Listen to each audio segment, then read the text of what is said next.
Number 54, and the first time you saw that curveball, and marveled at his laser-like fastball. That was just the beginning of 5 All-Star appearances, 4 consecutive seasons with the game's lowest ERA, 3 Cy Young Awards, 1 no-hitter, and 1 MVP. After, by Kershaw standards, a wobbly first 2 months of this season, he's dominating again. 119 strikeouts, only 12 walks in his last 12 starts. Tonight, he looks to extend his shutout streak of 37 consecutive innings. Next.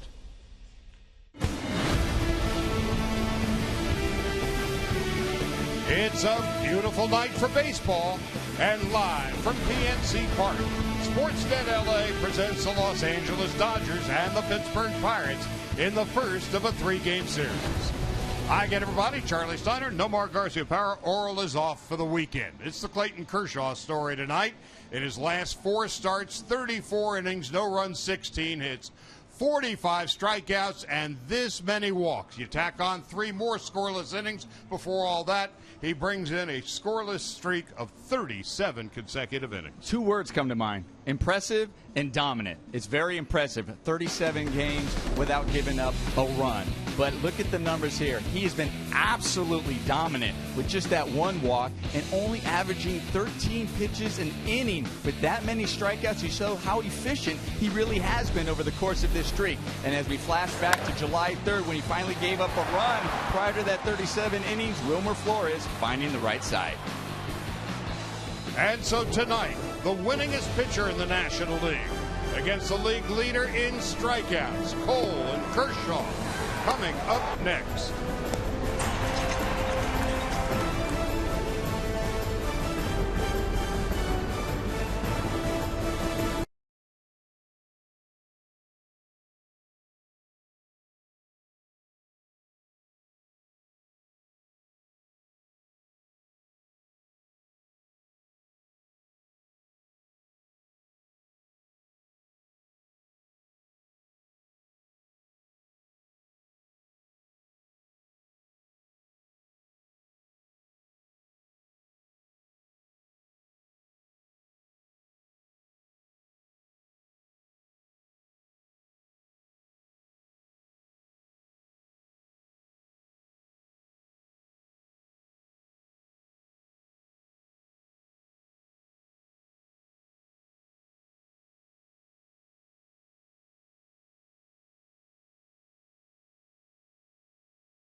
And the Pirates begin a 3-game series, and baseball is a hot ticket once again in Pittsburgh as Clayton Kershaw gets ready for his 22nd start of the year, walking along, of course, with Yasmani Grandal and his pitching coach, Rick Honeycutt. Our closed captioning tonight is brought to you by Wiener Schnitzel, der Fun since '61. The Pirates at 62-44, actually a game better in the standings if the Dodgers and Pirates played in the same division. But Pittsburgh 6 behind St. Louis, the Cardinals 30 over 500. The Dodgers at 62-46, they are 16 over 500. That is a season high. They've got a 3-game lead on the Giants. The Giants this afternoon are at Wrigley Field in Chicago. The Cubs are hitting in the bottom of the 8th, and they lead San Francisco 7-3. So the Dodgers getting ready to play, and here's the lineup that has been put together tonight, courtesy of Honda from that man, Don Mattingly, exchanging the lineup cards with Nick Label. Jimmy Rollins will lead it off for the Dodgers, to be followed by Howie Kendrick and Adrian Gonzalez. Andre Ethier in left, Yasmani Grandal catching for Kershaw for the 8th start of his 22 this year. Puig in right, Cayaspo making his 21st start for the Dodgers at third. Peterson in center, Clayton Kershaw pitching and batting 9th.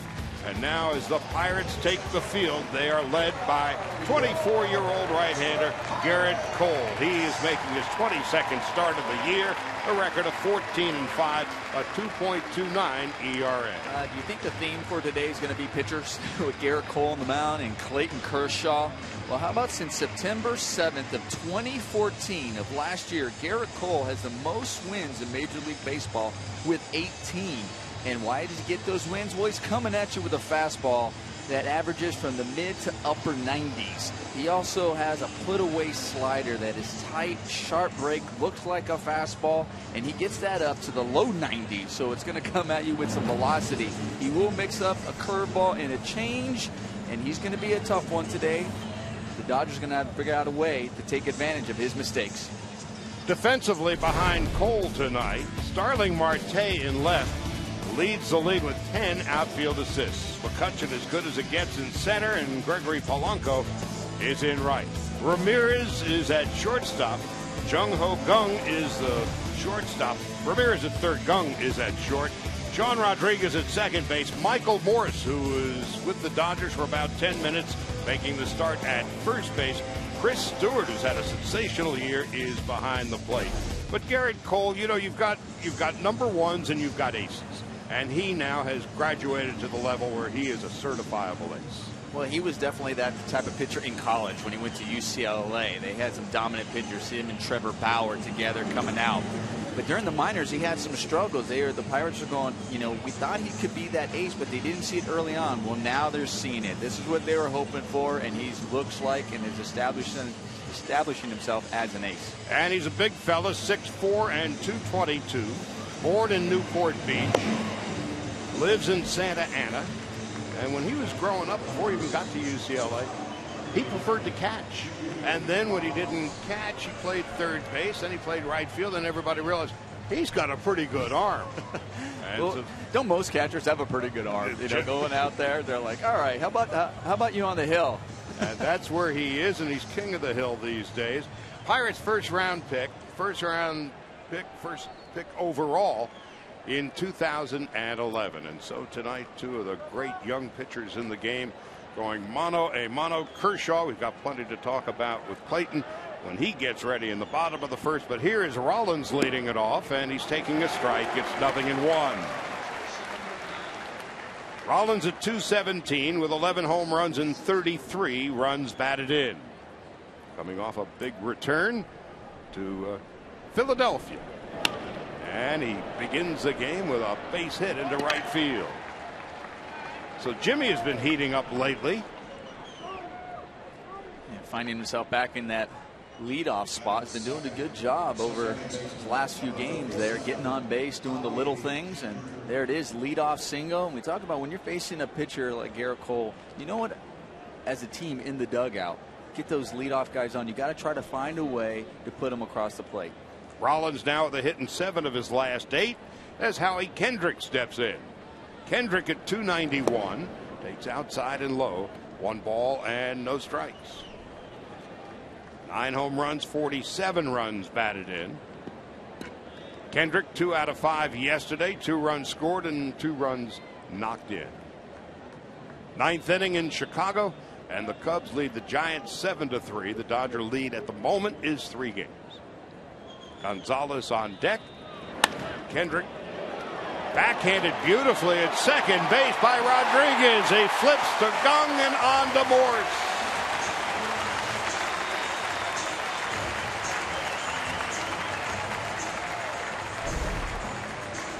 Well, we talk about you get the leadoff runner on, you want to try to put him across, but you do a great job trying to put the ball in play, and you get a great play by Rodriguez, creating a double play right there. Backhand flips with the glove, and your pitcher appreciating it. As we have a look at the Carl's Cam replay. That was a beauty turned in by Rodriguez. Neil Walker, normally the everyday second baseman. Switch hitter, doesn't fare particularly well against lefties. And so Rodriguez gets a start tonight and turns in the sparkler. Adrian Gonzalez at .296 with 22 home runs and 65 runs batted in. And of course, over the course of his career, he has enjoyed facing the Pirates. 2 out of 5 yesterday with his 22nd home run. Pirates have the shift on for him. And it's no balls and 2 strikes to Adrian Gonzalez. So the Dodgers have won 6 of their last 7 and 11-7 since the All-Star break. Dodgers 62-46 this time a year ago, 61-47, where they were this time last season. 1 ball, 2 strikes to Gonzalez. Last year, the Pirates beat the Dodgers 5 out of 7. Dodgers 1-3 at home and 1-2 here. And Gonzalez down on strikes. Garrett Cole gives up a leadoff hit, a double play. Gonzalez fades. Now it's Clayton Kershaw's turn, ready to toe the rubber in his 22nd start of the year.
And on the year, opposing hitters are hitting just .199 against Kershaw. In search of his 10th win of the year. Of course, last season, 41 consecutive scoreless innings, and here he is overall this year. Starting lineup facing him tonight, brought to you by Honda and put together by Clint Hurdle. Gregory Polanco and Starling Marte. Andrew McCutchen batting third. Ramirez back to Pittsburgh to finish up his career. Jung-Ho Kang has been very hot lately, the shortstop. Michael Morse with the Dodgers for not even a cup of coffee. Sean Rodriguez at second base. Chris Stewart catching Garrett Cole pitching and batting ninth. And so away we go. Polanco at 245 on the year. And he has taken over as the Pirates leadoff hitter. And on the first pitch, it is well hit. It is on its way, and it is gone. A home run.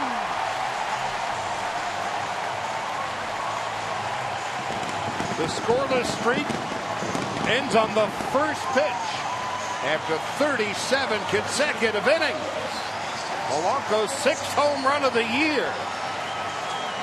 1-0 Pirates. Well, so much for the drama. Well, we've always said the book on Clayton Kershaw is swing early, likes to attack with the fastball. Well, this is as early as you can get. The very first pitch of the game. The key is fastball command. Wanted it away. It goes down and in on the lefty. And he did not miss that. A couple of days ago, Polanco a leadoff home run against Dan Herron. And for Kershaw, that's the 12th home run he has surrendered. And after one pitch, the Dodgers are down 1-0. Starling Marte. Barehanded by Kershaw. And he'll throw him out. I'm sure that valuable left hand is in one piece. Organizations, coaching staffs, everybody always hold their breath when they see their pitcher react with the bare hand to try to knock a ball down, especially when it's your ace in Clayton Kershaw. We have a look as Polanco did not miss that ball. Polanco's 6th home run of the year. And in his 19th game as the Pirate leadoff hitter, he has given them the first run of the game. Here's McCutchen taking outside. 1 ball and no strikes.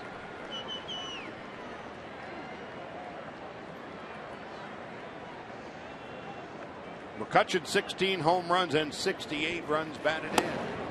Takes a strike. Well, yesterday, after the Dodgers scored 3 in the top of the first and the Pirates came back with 5 in the bottom half of the first, the question was, all right, could Greinke recollect himself? He did, but not immediately. Now here's Kershaw after surrendering the first run of the game on the very first pitch. Can't get it back. 2-1. Well, the media sitting down with Don Mattingly before the game and asking Don Mattingly, do you think, Clayton Kershaw thinking about the streak when he goes out there? And Don was like, no, he doesn't. Knowing Clayton Kershaw, it's about just going out there and winning the game and trying to execute what he has to do on every pitch versus every batter. Well, obviously didn't execute it properly on the very first batter. There's another one he doesn't, Walker McCutchen. But it's about getting the win. It's not about the streak. Defensively behind Kershaw tonight, Callaspo is making his 21st start at third base. Rollins and Kendrick and Gonzalez. Ethier, Peterson, and Puig in the outfield, and Grandal behind the plate. So in his last 4 starts, Kershaw, no runs, 16 hits, 45 strikeouts, and 1 walk. In a third of an inning tonight, a home run and a walk. And he delivers high. 1 ball, no strikes to Aramis Ramirez. Ramirez at 237. And going into yesterday's game, all the crazy numbers from Greinke and ERA daytime of under a half a run. So much for that. Kershaw is 37 straight. 1 pitch, so much for that. Well, we knew going into the game it's all about that command for Clayton Kershaw. The fastball command, that's been the difference. Early in the season, he struggled with that, which wasn't Clayton Kershaw like. After those first 9 games, it was command and the curveball and the breaking ball, the slider. Everything started coming together.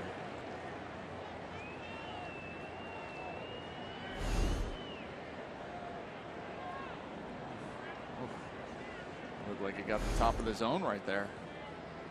Clayton kind of stared a little bit, was hoping to get that call.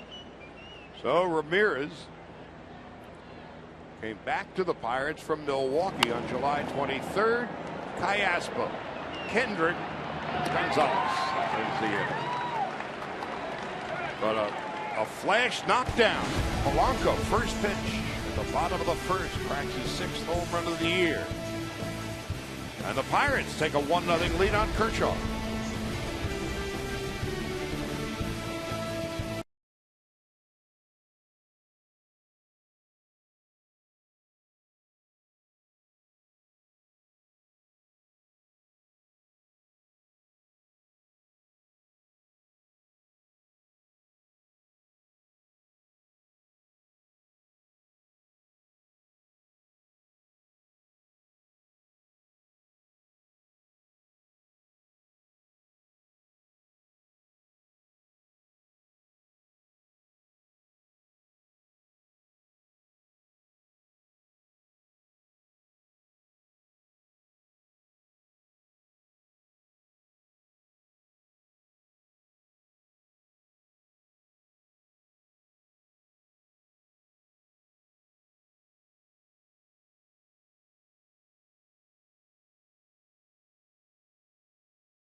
By the 2015 Jeep Cherokee with an EPA estimated 31 highway MPG. It's the perfect choice. Visit Jeep.com today. Gregory Polanco, his 6th home run of the year on the very first pitch of the game, served up by Clayton Kershaw, has given the Bucks a 1-0 lead. Polanco now the new leadoff hitter for Pittsburgh. 19th game and second leadoff home run in 3 days. 3 days ago was his very first leadoff home run of his career. So now he's trying to make a habit of it. So the Pirates, who had for many years, obviously losing year after year after year, had difficulty filling this beautiful PNC Park, capacity of 38,000 plus, built and opened in 2001. Packed to the rafters, and they are talking baseball as almost as much as they're talking about the Steelers. Andre Ethier takes a strike. It is 0-1. Ethier at 283 with a dozen home runs. He was 2 for 5 yesterday, scored a run and knocked in one. And it's high. 1 ball and 1 strike to Ethier. Grandal and Puig to follow.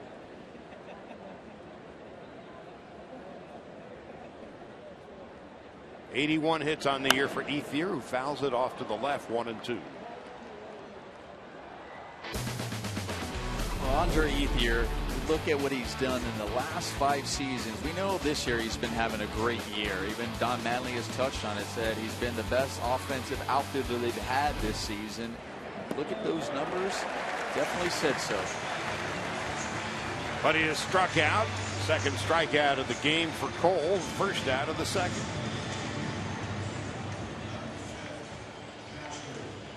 So the Dodgers, in the first inning, Rollins singled cleanly to right.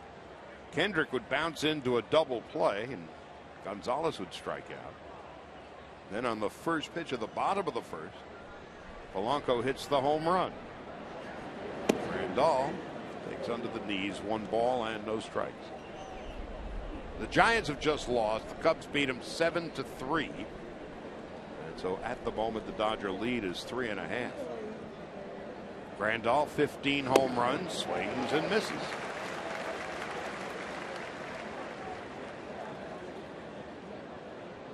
Grandal has been red hot since June 28th. Last 25 games, he's hitting .382. 5 home runs, 16 runs batted in, and a .473 on base percentage. Puig is on deck. While last year the Pirates beat the Dodgers 5 out of 7.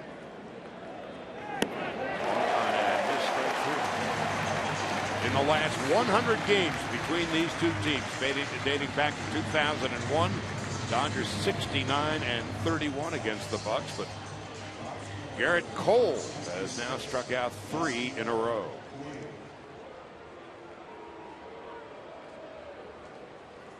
Now here's Puig stepping in. 8 home runs and 29 runs batted in. Puig sat it out yesterday and fouls it off to the right.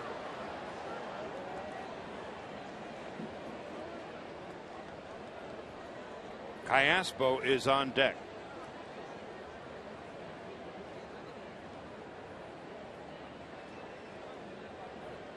Nothing in 1 to Puig. Cole delivers.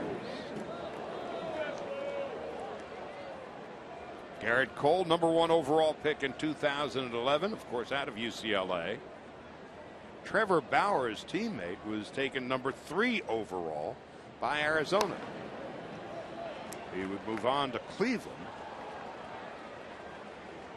Boy, were there some pitchers coming out of the college ranks in 2011.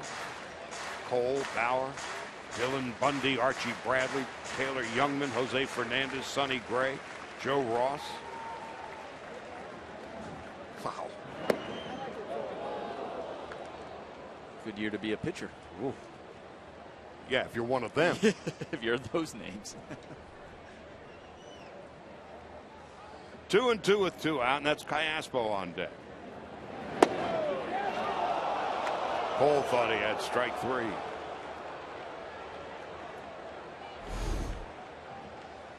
Earlier in this at bat, he thought he got a strike on the inner half. And I'll tell you, 2 strikes, he attacks hitters either with a fastball or slider. On 3-2. We'll do it again.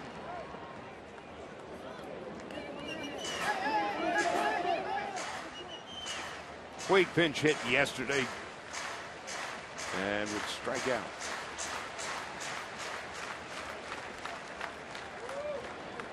In 8 games against the Pirates in his young career, he's hitting over .400 against them. Into left field, and there's Starling Marte. So Puig lines to left. The Dodgers go in order. We go to the bottom of the second. Gong, Morris, and Sean Rodriguez will be coming up.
Stadium when the Dodgers host the Washington Nationals.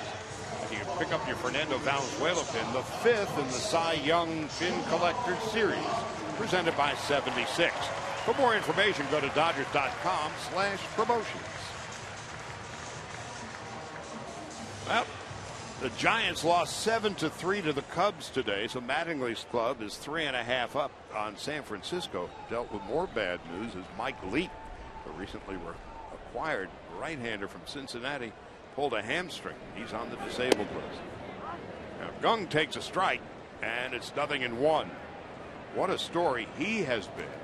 291, 8 home runs, 35 runs batted in. But since the All-Star break, he's hitting .369. Back even further, last 26 games, he's at .358. 0-2, and he fouls it up the third base line. Well, the Pirates really have been impressed with Gung, just his knowledge of the game. And they say he's such a hard worker, good infielder. And you see that high kick, that balance that we see from a lot of Asian players. He went around. Randall will pick it up and complete the strikeout. You're talking to the Pirate people about Gung.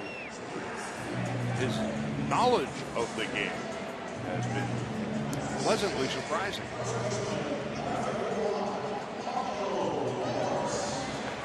Michael Morse stepping in.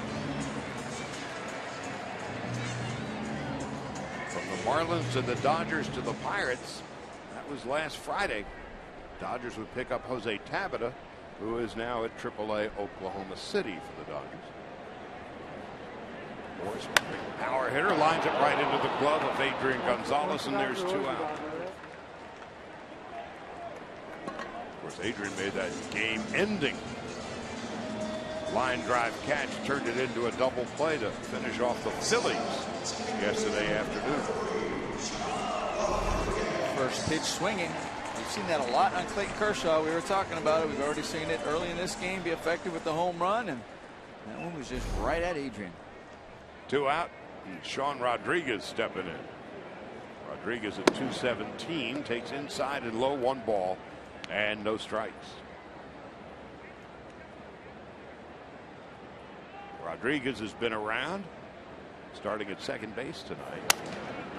Slowly hit up the third base line. Callaspo with a bare hand makes a play. Kershaw gets out of the way, and Callaspo finishes it off. Terrific play by Alberto Callaspo, making his 21st start with the Dodgers. And it was a terrific play to end the second inning.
1-0.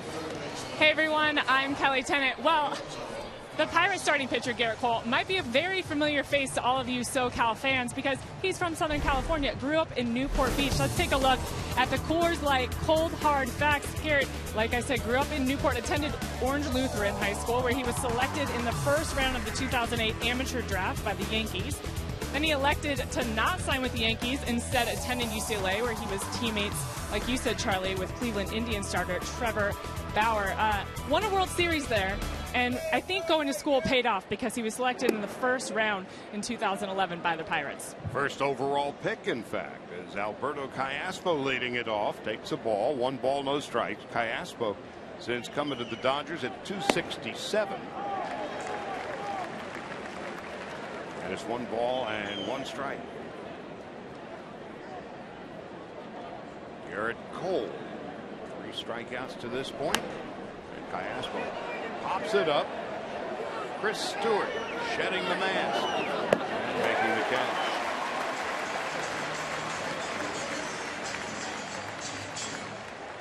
Stewart having a very solid season for the Pirates. You look at this Pirate team in general. Everybody's having a solid season. They are. It seems like it's a balanced lineup, and they've been dealing with some injuries. I mean, you mentioned about the injuries in the infielders that they've, with Harrison over there at third and Mercer, and yet still guys filling in have done the job admirably. Ramirez is back. Young has been just a pleasant surprise. And there's Michael Morris, the newcomer. So with 1 out, nobody on, Jock Peterson, who has really been struggling. Peterson with a base hit in the 7th inning yesterday, broke an 0 for 23 slump. And since the 1st of July, Peterson is hitting 160. In his last 100 at-bats, 36 strikeouts. Rips it foul past Davey Lopes. You were talking about this Pirates team, Charlie, and they have that depth throughout the lineup, so it's really just solid. I mean, it's not like just eye-opening, but just solid. In the middle of that, you have an MVP and Andrew McCutchen, but also their starting rotations the same way. We're seeing their ace, and their bullpen is a very good bullpen. In fact, their bullpen collective ERA of 2.84 is the 2nd best in the National League. And this team's coming in playing with a lot of confidence. Obviously, they're behind the Cardinals, who are just playing beyond their minds right now. It's just unbelievable, their record. I mean, they're 30 games over 500. Yeah, that's impressive. Now on 0-2, Peterson drills one toward the right field corner, and it is high off that 21-foot wall. And Peterson arrives at second base with a 1-out double. That was just, I wonder if it was at any other field with a lower wall, if that would be a home run, because ball was hit on a line, and then the bounce it takes off the wall. It almost nearly bounced towards second base. The second baseman almost fielded this. He just crushes that and was just about a couple of feet away from it going out. It is 21 feet because number 21 was the greatest Pirate of them all, Roberto Clemente. Kershaw bounces to second. Peterson goes to third, and there is 2 out.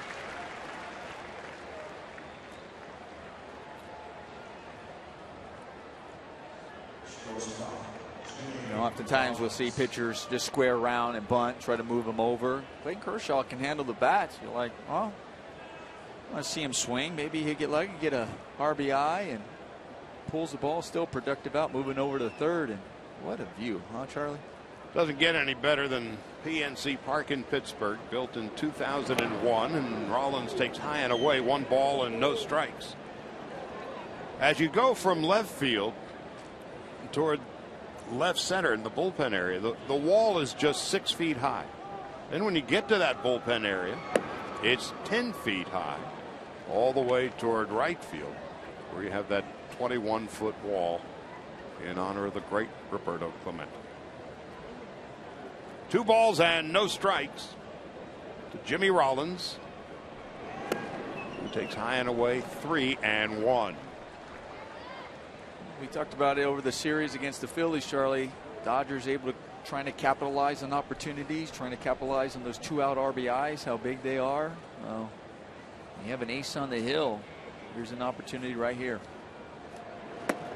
And a 4-pitch walk to Rollins.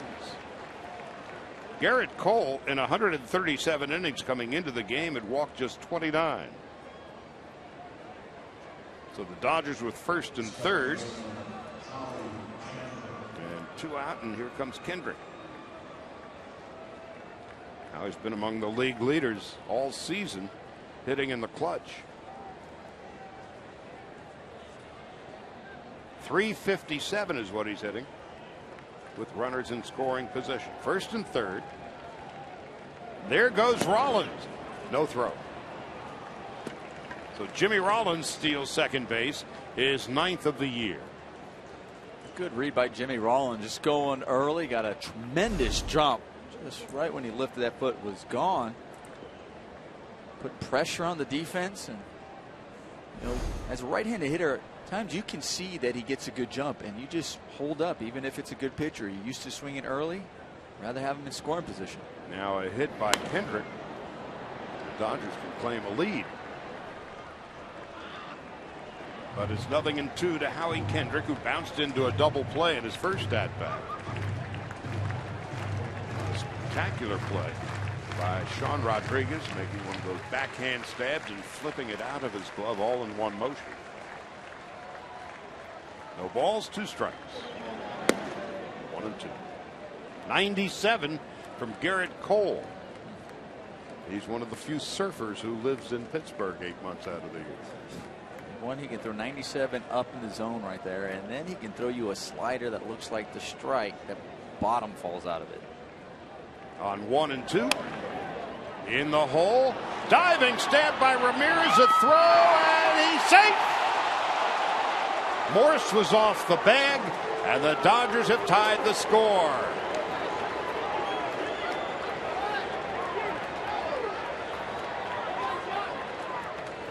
Well, it was a great effort by Ramirez. Throwing from his knees, but unable to be accurate with the throw. Pulls Morse off the bag. I'll tell you what was also impressive was the fact that Jimmy Rollins did not stop at all. He was able to score from second, and right there we see that Morse's foot was not on the bag.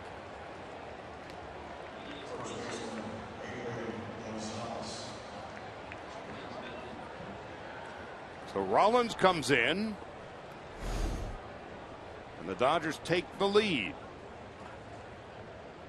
First base umpire Gabe Morales. No argument from the Pirates. So how important was Rollins, the 2-out walk and then the stolen base? It was big. We talked about the Dodgers not running a whole lot this year, but how running could definitely put some pressure on the defense. Right to Rodriguez, and that'll end the inning. But the Dodgers, a Peterson double, advances to third on a Kershaw ground out. Rollins walks, steals second, and Kendrick with an infield hit.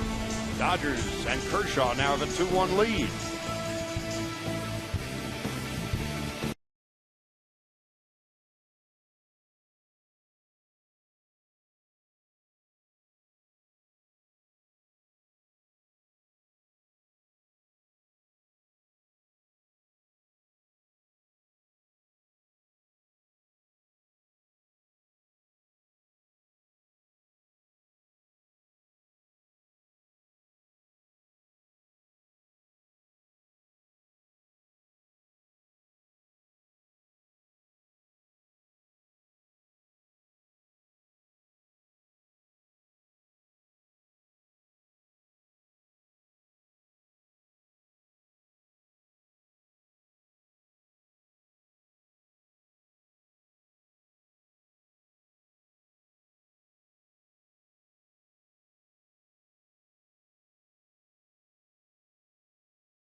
field, there may not be a more beloved figure in the history of this town. Of course, he was originally drafted by the Dodgers, and he was a Rule 5 acquisition by the Pirates.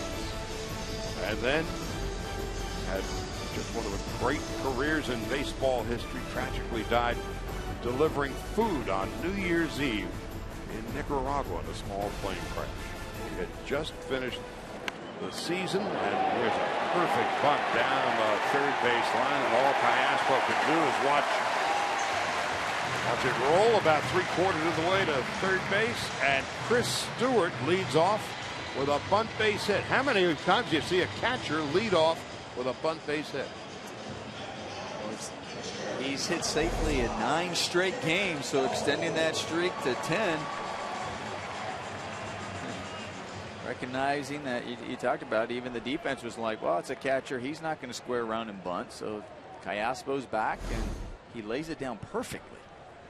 Now Garrett Cole, who's got a half dozen sacrifices this year, takes a strike, and it's 0-1.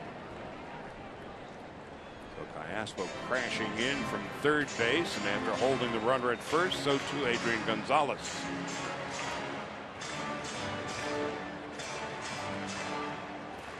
Garrett Cole, he wants nothing to do with even the thought of the DH coming to the National League. He loves to hit, punts it in the air, and Gonzalez makes the play, and he had notions of dropping it. Yeah, I thought he should have right there. That was a perfect time to drop it. You let it go. Wasn't gonna kick away from anybody. So if he drops that, now you have Chris Stewart just hanging dry. See, Garrett Cole didn't move. He's turning around. If you let that drop right there, that's an easy flip to Howie Kendrick, get Garrett Cole out, and you get Chris Stewart in a rundown for a double play. Instead, 1 out, 1 on, and Polanco coming up. Adrian, no doubt, explaining himself to Stewart there at first base. Now here's Polanco. On the first pitch of the game that he saw from Kershaw, he deposited it into the stands in right center. His 6th home run of the year. And his 2nd leadoff home run in 3 days. Won it down and away, and it came down and in. And it went up and away. Yep. And his next at bat, first pitch, I think he was taking. Nope. Now, takes a big hack again and fouls it off. Blackman, Gallo, and now Polanco. Runs off Kershaw from the left side.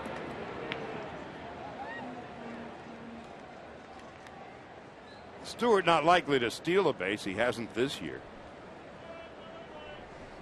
Marte is on deck.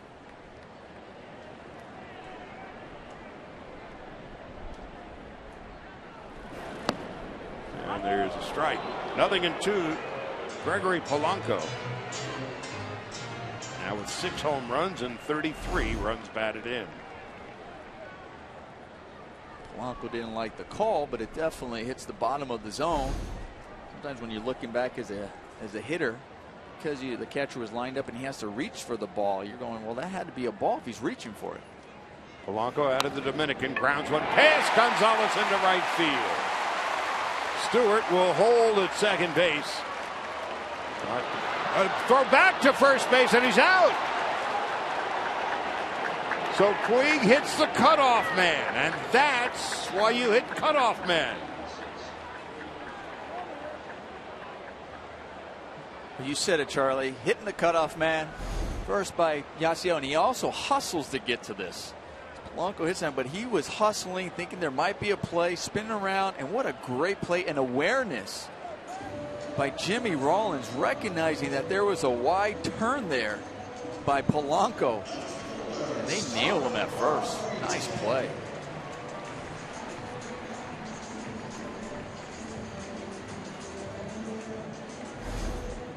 First base umpire Gabe Morales has been busy already. 2 close plays at first base. Got them both right. Starling Marte steps in. Dodgers with a 2-1 lead. Marte bounced back to Kershaw, made a barehanded play in the first inning. strike, 0-1. So Stewart goes to second base on the play. Puig hit the cutoff man, and the play was to perfection.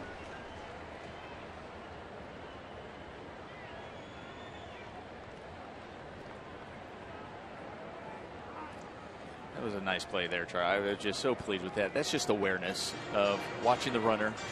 You know, even Adrian Gonzalez also aware. You know, that's your job. Okay, it gets by you. You know, he reached for that ball, and then you're running back into the position. You're watching the runner. Okay, making sure he hits first base, and then you recognize he hits first base, but takes that wide turn. Then you get it back just in case. And then the fact that you're looking for the ball from Yasiel for Jimmy Rollins, but out of the corner of your eye, your head's usually on a swivel, and you see that guy taking a big wide turn as well. The perfect throw from Puig, and then two Gold Glovers completing the play. Rollins and Gonzalez. Behind second base, Jimmy Rollins. So a big defensive play keeps the Pirates off the board. And when we come back for the fourth inning, it'll be Ethier, Grandal, and Yasiel Puig.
It was the best of times, and it was the worst of times in the bottom half of the third.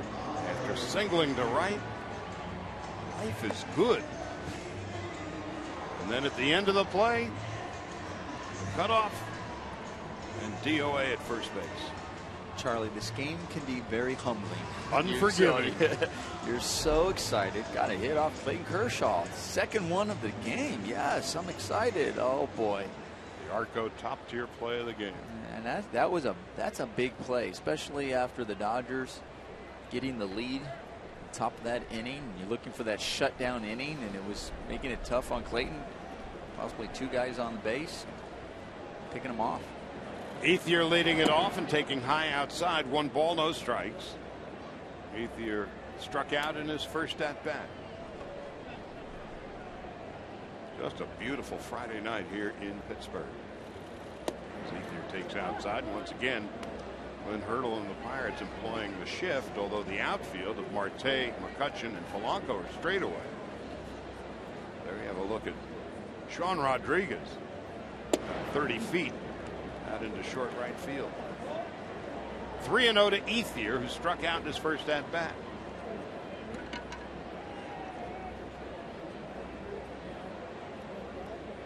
Cole delivers a 4-pitch walk to Ethier to begin the fourth inning.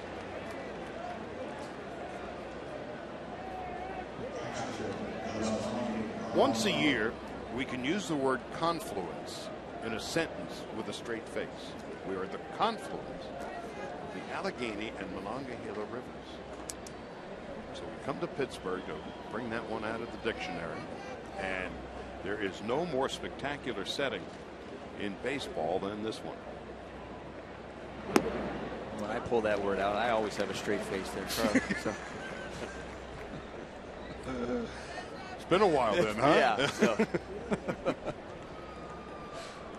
Dodgers 2-1. This is, what has happened in Pittsburgh. It's such a wonderful story. This is kind of like the old movie Major League, because for years, 20-something years that they hadn't had a 500 team. And now you've got people hanging over the Clemente Bridge, standing room everywhere.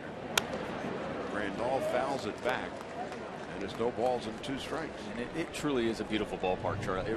As a player coming in, I enjoyed coming here because it was just such a nice place to play. Just when you're on the field, it's a nice infield, it's a nice field. It's a fair ballpark for a hitter, but just looking around and how pretty it is. Capacity of 38,000. Slowly hit to second. There's 1 and 2. How about Sean Rodriguez with his second terrific defensive play of the night? Well, the Pirate organization has been talking about the defense of Sean Rodriguez. Obviously Neil Walker, the regular second baseman, but they say when they bring in Sean Rodriguez, they are not losing much on defense. He's been so solid, and it is on display today. I mean, going in there and, for Andre, those are ones as you're trying to make a decision. Can I beat him before he gets the ball and tag me? Do I stop? And obviously, hindsight, he was probably better off stopping before getting tagged out. Puig lines it foul. Yasiel Puig flying to left field in his first at bat.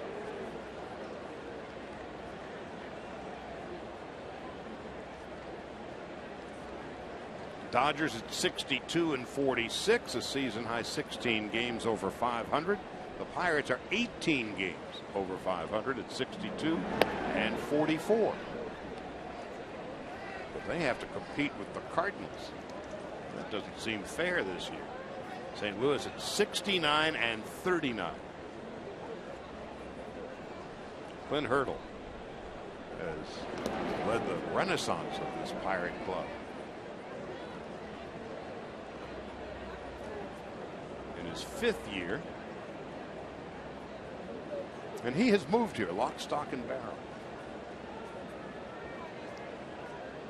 And that meant a lot to the community, and the team is winning. And they've sold out for the weekend against the Dodgers. 2-1 is outside 3-1.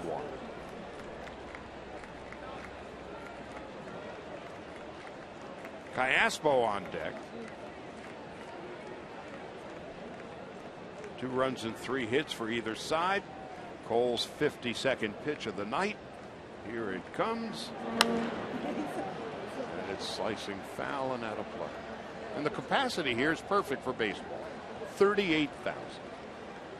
And so they can play to a near capacity crowd almost every night. On a weather night like this Friday, 76 degrees, a little humidity. Not a more perfect setting than what we are enjoying tonight.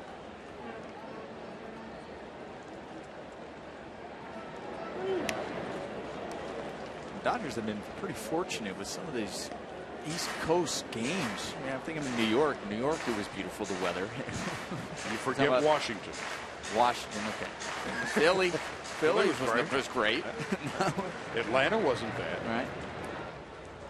3-2. And Puig is down. But then again, there's Colorado. I was talking about on the East Coast. Oh, the East Coast, East side. We will go to the bottom half of the 4th. Kershaw and the Dodgers 2-1.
And photo. Use hashtag SNLA Data Strong Fan. And just might see yourself in an upcoming telecast brought to you by T-Mobile. Well, the middle of the Pirate order coming up, beginning with Andrew McCutchen. Then Aramis Ramirez and Jung-Ho Kang. Kershaw, first pitch he threw tonight, Gregory Polanco knocked it into the bleachers in right center. But since then, no runs and 2 hits. And a ball to McCutchen, who walked in his first at-bat.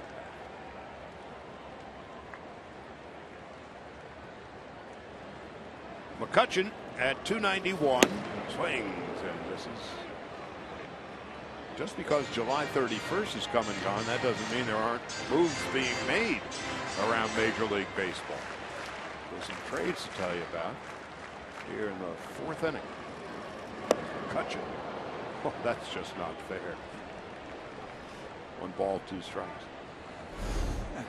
Well, the pitch before, a fastball you swing through, and looked like a smart pitch by Kershaw going, oh, maybe your timing's right there. You're going to adjust. I'll take something off. The 1-2. Fastball just down in it. The Atlanta Braves get Nick Swisher and Michael Bourne from Cleveland for Chris Johnson. Close but no cigar. 3-2.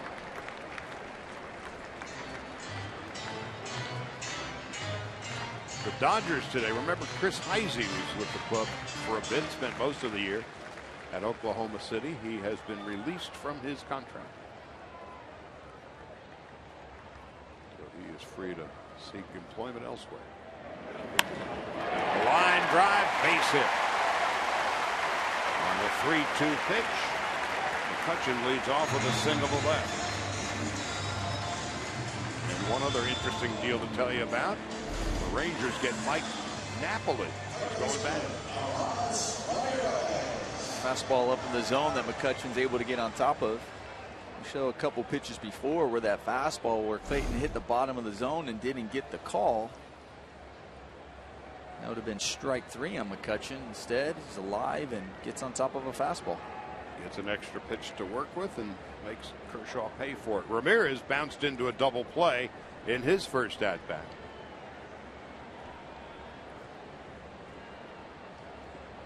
Came over from Milwaukee about 10 days ago. Doesn't like the call from home plate umpire Mark Carlson. And that looked like it was in the same area that McCutchen's ball was called a ball.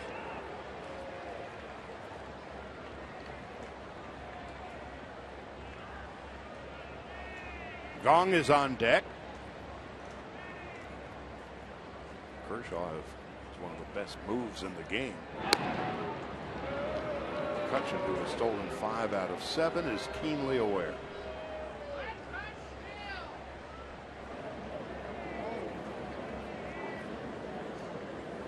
That's Gong on deck. Dodgers a 2-1 lead. We're in the bottom half of the 4th. Grandal with the short hop block.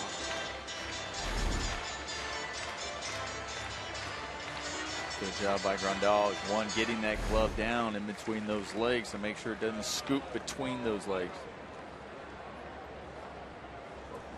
As McCutchen leads off first, Kershaw has 3 pickoffs this year. 1 ball, 1 strike. 2-1.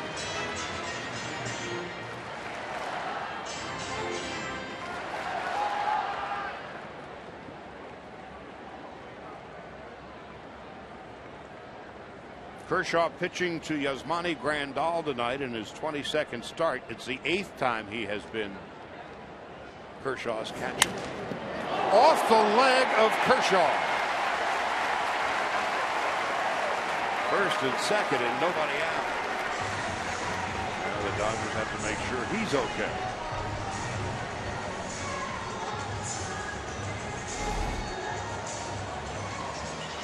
Ball back up the middle. We see Kershaw do this And he falls off the mound, obviously, from his follow through, and the ball gets back up the middle where he sticks that leg out to possibly stop the ball. But we saw that Howie Kendrick playing into pull. If it goes through, he might have had a better chance at that ball than Clayton trying to have a kick save there. So it's first and second and nobody out. See Clayton with that follow through, and we'll see, this isn't uncommon for Kershaw to try to stop it that way, and sometimes he even goes with the glove behind his back. So let's see if Gung is sacrificed. No, sir. Swing and a miss, 0-1.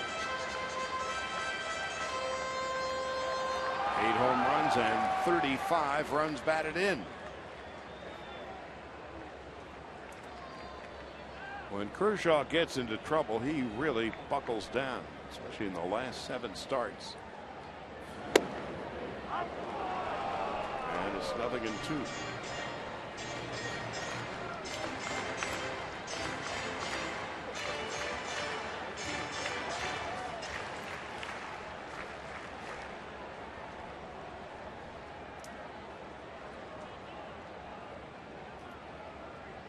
Gung is 28 years of age, lives in Seoul. In the dirt. Boy, Grandal is just getting better and better at that. And that one, how far out in front it hit the ground. Not easy to pick that. Way in front of the plate. Still able to get in front and soften that. Use his bicep to block it. Michael Morse on deck.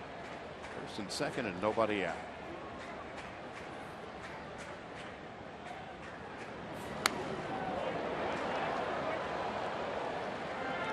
Gung was a .298 career hitter in Korea. 6 feet 205 pounds.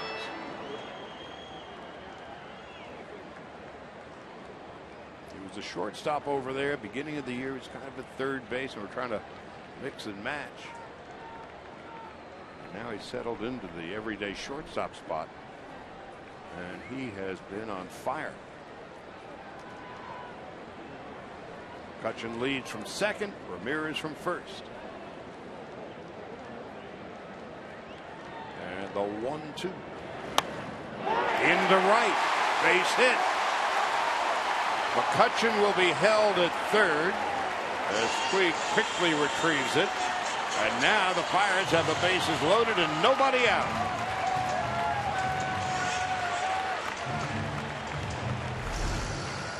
Clayton throws him a breaking ball, looking for that ball to be that kind of a back foot breaking ball where it breaks down and in. Instead, it catches too much of the plate out over the plate. Gung does a good job staying on it and just poking it over there to right field. Speaking of right field, the ICL getting to it quickly and once again hitting the cutoff man. So now the Pirates have the bases loaded, nobody out, and Michael Morse coming up. He lined to first base in his first at-bat. Dodgers nursing a 2-1 lead. Takes a strike, 0-1. That was the first hit with runners in scoring position against Clayton Kershaw since Wilmer Flores back in July 3rd, which was the last run he had given up before he started that 37-inning scoreless streak. So it's been a month.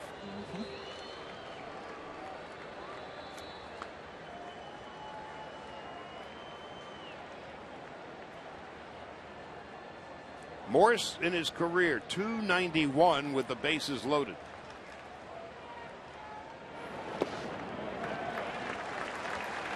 One ball and one strike.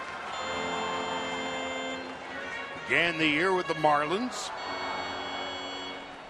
Of course, the Dodgers picked him up for just a moment. Jose Tabata coming to the Dodger organization. Tabata now at Oklahoma City. Dodgers saw plenty of Morse with the Giants. Now the 1-1. One ball and two strikes. Sean Rodriguez is on deck. McCutchen led off the inning with a single to center. And then Ramirez ricocheted a base hit off the foot of Kershaw. Gong with the base hit to right. So the bases are loaded.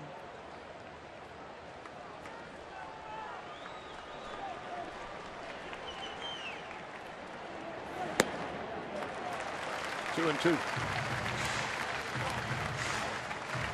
Michael Morse with 4 career grand slams.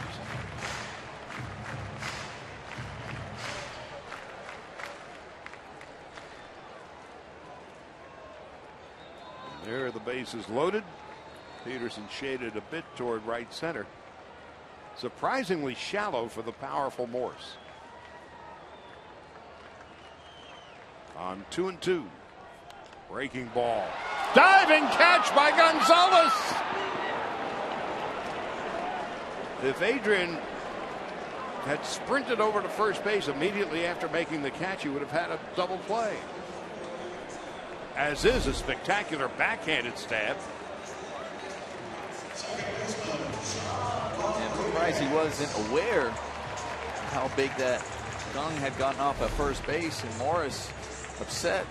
Rightly so. That's the second time he's lined out to Adrian Gonzalez. Yelling at Adrian like, could you move out of the way?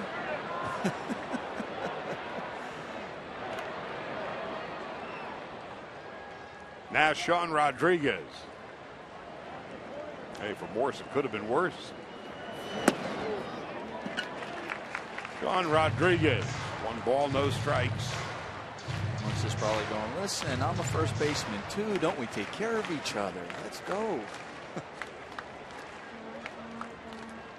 Rodriguez on a little bleeder down the third base line. Callaspo made a barehanded stab and threw him out in his first at bat. So now it's 2-0.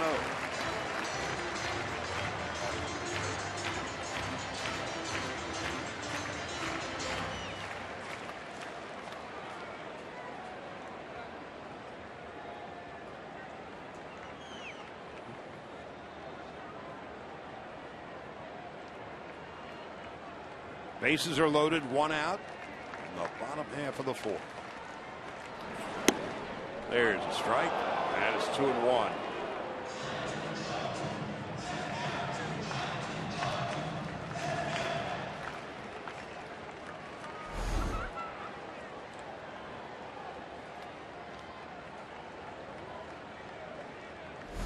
Two balls and 1 strike. To 30-year-old Sean Rodriguez. Born, raised, and still lives in Miami. Beaten on a 95-mile-an-hour fastball. It's 2-2. Big pitch right here for Clayton Kershaw.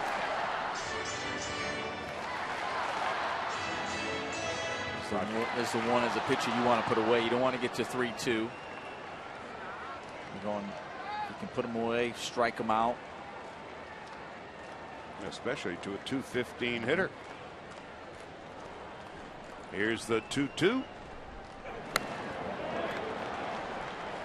Rodriguez came up with the Angels in 2008. Then on to the Rays. And now with the Pirates. Traded over the winter.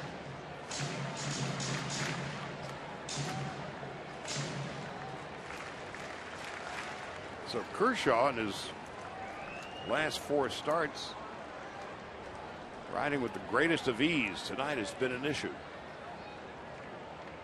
And the 2-2.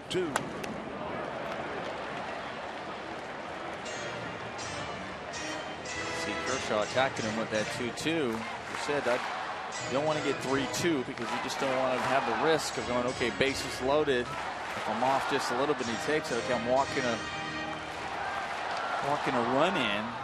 And the hitter knows the same thing, so he can actually make the strike zone smaller to himself and key in. But on 2-2, you're going, he can throw anything at me. A strikeout and a walk for Kershaw so far tonight. And the 2-2 to Rodriguez. Breaking ball, foul.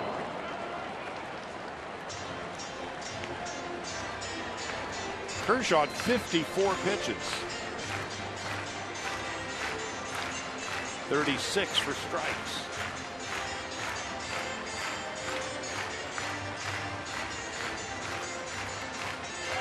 On deck is Chris Stewart.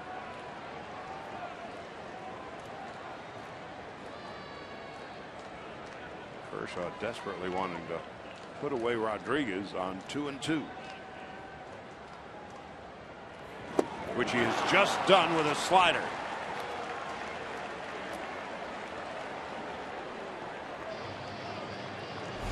I was just talking about how big this pitch was, and he comes with a nice slider. Looks like a strike coming out of his hand, and he gets that back foot slider that swing right over.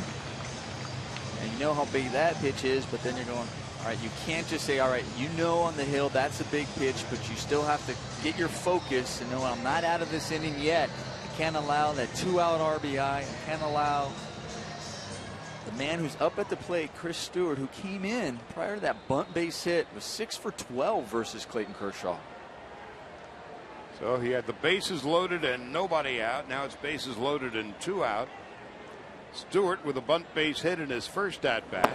Takes inside and low, 1 ball and no strikes. Stewart hit .333 in June, .296 last month. And the next pitch for Kershaw will be his 30th here in the 4th inning. 2 balls and no strikes.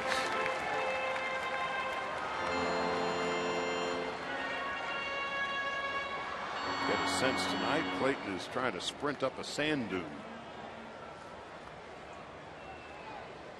31st pitch of the inning. 3 balls and no strikes.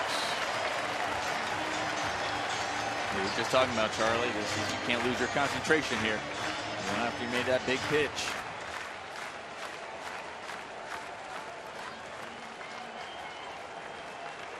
But now he's fallen behind.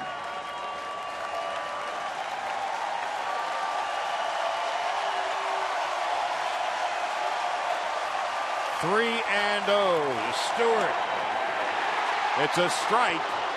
It got past Grandal, not far enough for anybody to go anywhere.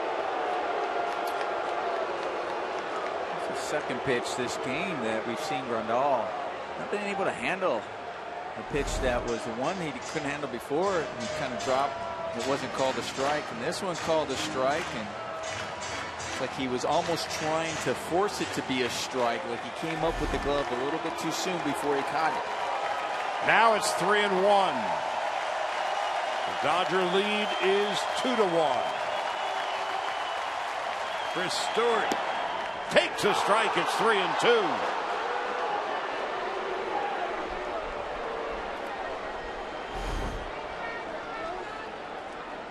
Kershaw just catching the corner there, the bottom of the zone. Stewart, born in Fontana, lives in Riverside. Former Yankee. Bases are loaded. 2 out. Full count. Kershaw deals. Low ball 4. That ties the score. 2-2.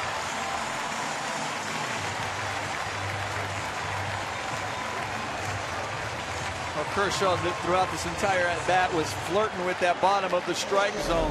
2 pitches before when it was 3-0, the 3-1 was down, gets the bottom of the zone, then now 3-2, and this one shows that it was definitely down for ball 4. Rick Honeycutt's going to go out. Calm the nerves of Kershaw. So the Pirates had the bases loaded, nobody out. Morse would line out. Rodriguez would strike out. And on the full count, Chris Stewart takes a walk and ties the score. Juan Nicasio going to work already.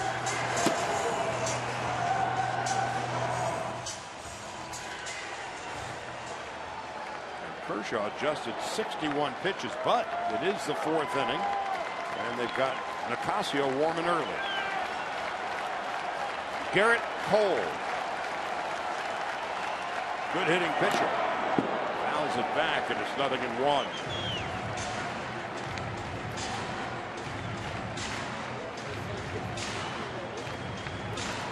Out of Newport Beach, lives in Santa Ana.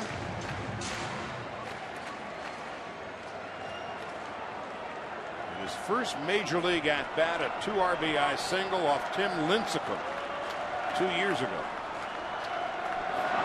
Swing and a miss. 0-2. So you talk to Cole, he doesn't want to hear about a DH coming into that. He wants to hit, swing the bat. Yeah. Well, you were talking about before how he loved catching and going to third. So he's a baseball player. He just happens to throw the ball about 100 miles. Lucky him. Yeah. Bases loaded, 0-2, tied at 2, bottom of the 4th. Swung on and missed, strike 3. So Kershaw calls upon the high executioner, Lord Charles, to strike out Cole, end the inning, but not before the Pirates score a run and tie it at 2 as we head to the 5th.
Is brought to you by Nissan. Choose Nissan today for great offers on our most exciting lineup ever.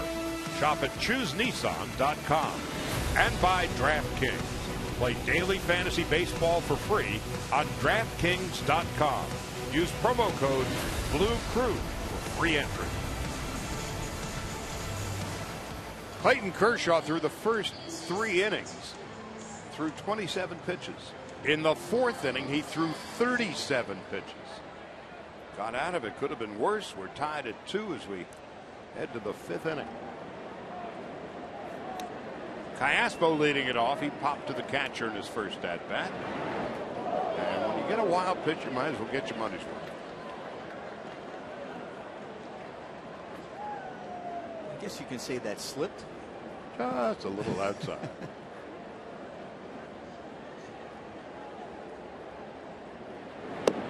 There's a strike. 1 ball, 1 strike to Callaspo with Peterson on deck and Kershaw to follow.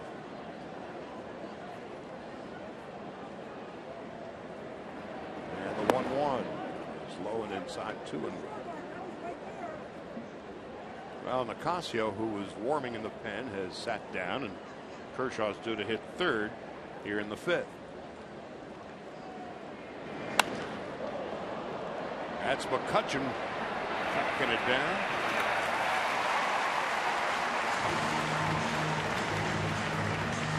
One of the game's elite players, Andrew McCutchen.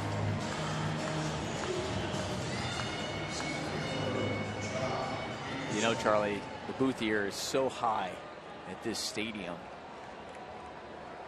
But you get a good perspective as when balls are hit, is the way the outfielders track them down in their routes. And that was such a direct, smooth route by Andrew McCutchen to get to that ball in left center.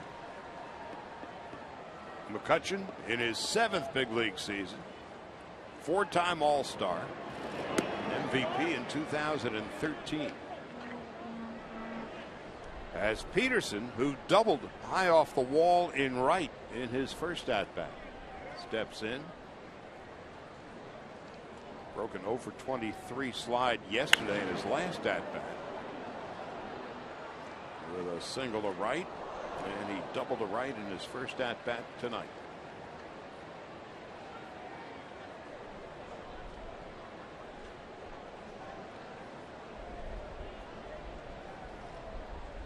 One out and nobody on. High and inside. So the big shift is on for Peterson. The outfield essentially straight away and way out there in short right field. A stone's throw in front of Gregory Polanco is Sean Rodriguez.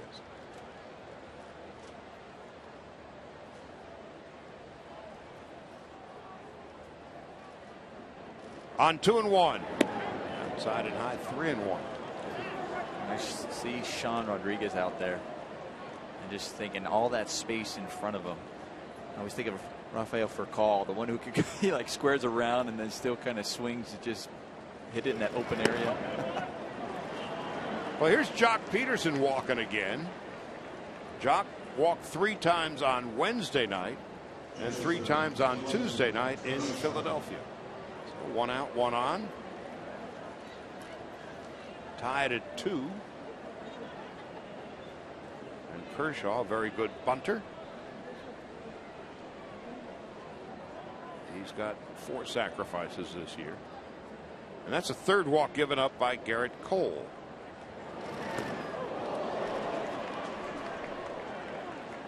And Kershaw is hit by a pitch.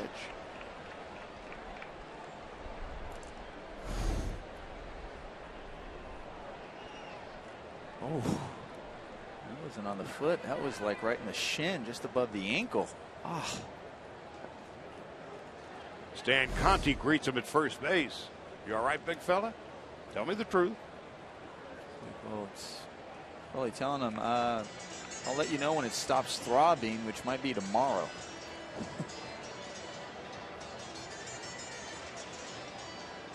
So the Dodgers have a gift here from Cole. And Ray Searage, the Pirates pitching coach, is going to go out and try to settle down the big Southern California. Clayton Kershaw getting hit in that area. Obviously, checking on Yosemite's okay, but he's just kind of trying to walk it off. It'll be interesting when he comes out next inning. That's his back foot pushing off. You always want to be especially careful with the foot, because if you start to favor it and you alter your rotation ever so slightly, works its way up. You know, all of a sudden your shoulder, your mechanics, your arm, your elbow, all of those things start to alter a little bit. And now you can deal with some major problems. It was the beginning of the end of a Hall of Fame career for Dizzy Dean. Took a comebacker, and then he altered his motion, his routine, and hurt his arm, and that was it. Now Jimmy Rollins, who has singled, walked, stolen a base, and scored a run. Tied at 2. The Dodgers have a rally going here as Cole steps off the rubber and Rollins jogs backwards out of the batter's box like a fighter retreating.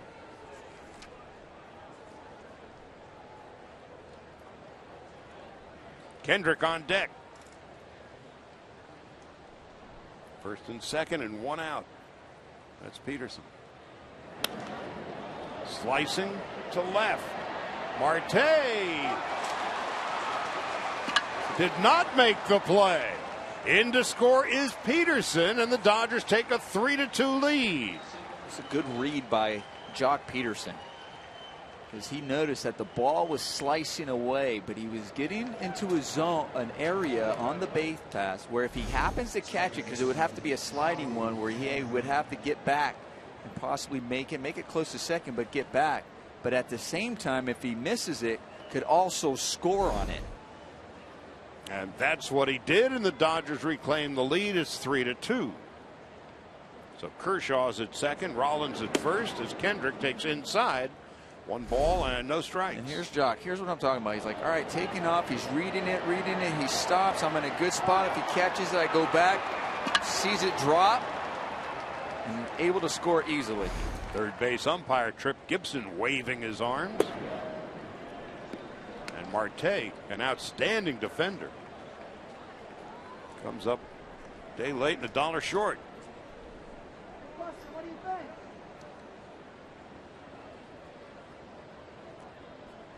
2 balls and no strikes.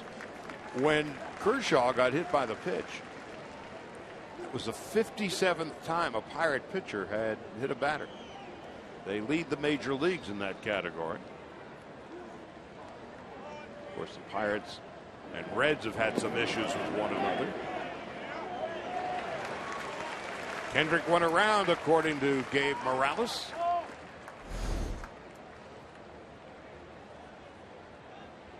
And he did. Hitters, we all think we hold up. Doesn't mean you're always right. No, but we all think that. 2-2 to Kendrick. High and away, 3-2. So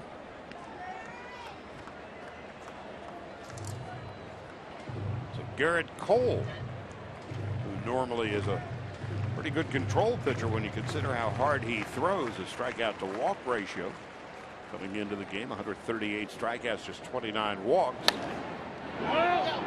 Just foul. Has walked 3 batters, and now he's at 71 pitches. 41 strikes and 30 balls. And Kendrick singled in 2 in his last at bat and bounced into a double play. So the Dodgers lead at 3-2, helped by a walk and a hit batsman.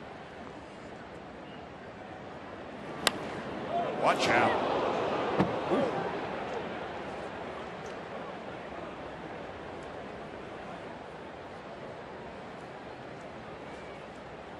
As a hitter, those were the foul balls. Obviously, you don't want anybody hurt, but as a hitter, when I hit it square, but I was late like that, I liked it because I always felt I could speed up, but that means I was actually waiting on the ball.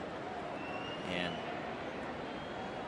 in my head, I felt like, all right, you throw that again, I'm going to be able to time that.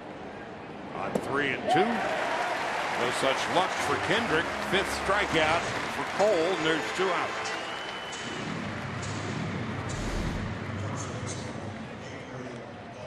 Came back with that fastball. Wonder how he might have been thinking that he was going to probably come off with an off speed rather than that fastball after he fouled that one off, but comes with it, couldn't catch up to it. Now Gonzalez stepping in. Struck out. Line to second. Once again, Sean Rodriguez. Short right. Gonzalez. Oh. Stewart just got hit with the backswing from Gonzalez right in the head.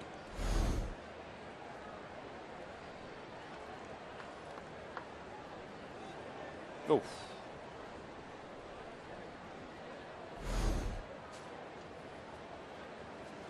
As if foul tips to the mask aren't enough.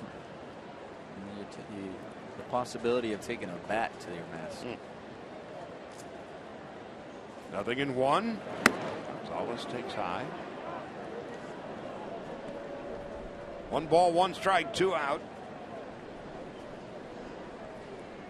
Kershaw's been out there practically the entire top half of the 5th inning after throwing 37 pitches in the bottom of the 4th.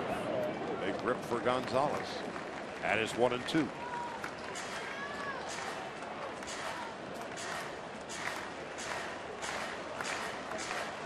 So that's Kershaw at second base. And Jimmy Rollins at first. A run is in. The Dodgers lead 3-2. The 2 aces are working hard tonight. Gonzalez get another swing.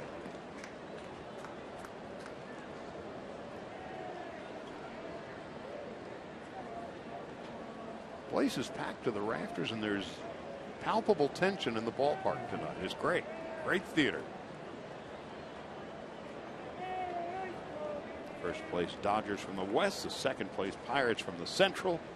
And the 1-2 to Gonzalez is drilled to center field. McCutcheon's got a long way to go, and it will be the left fielder Marte tracking it down. Well hit by Gonzalez.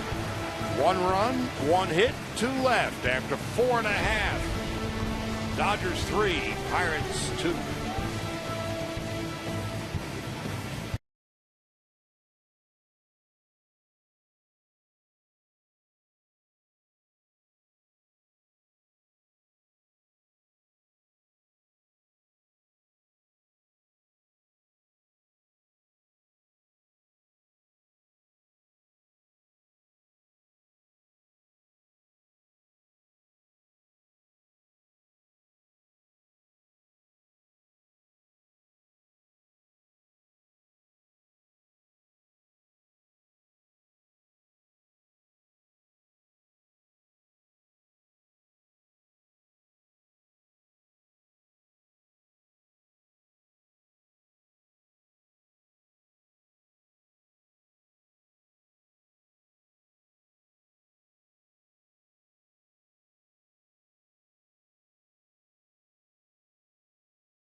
Koufax threw the perfect game against the Cubs. That became the first pitcher in Major League history to throw 4 no-hitters. Thursday, August the 13th, next Thursday. First 40,000 fans in attendance will receive this Sandy Koufax bobblehead presented by United Healthcare. For tickets, go to Dodgers.com/promotion. And it was on this day, 43 souvenir years ago, Sandy Koufax inducted into the Baseball Hall of Fame. And he is still one of the most treasured and charismatic baseball players that ever lived. When he threw out the first pitch at the All-Star game, Johnny Bench, he was still perfect, mechanically sound. It was one of those, oh man. Koufax now 79 years of age. Polanco is 2 for 2 tonight, and now 2 for 3. And on the first pitch of the 5th, he grounds weakly to Kendrick. You didn't do it. It's because it wasn't important. When Sandy was inducted into the Hall of Fame, he was the youngest player ever inducted.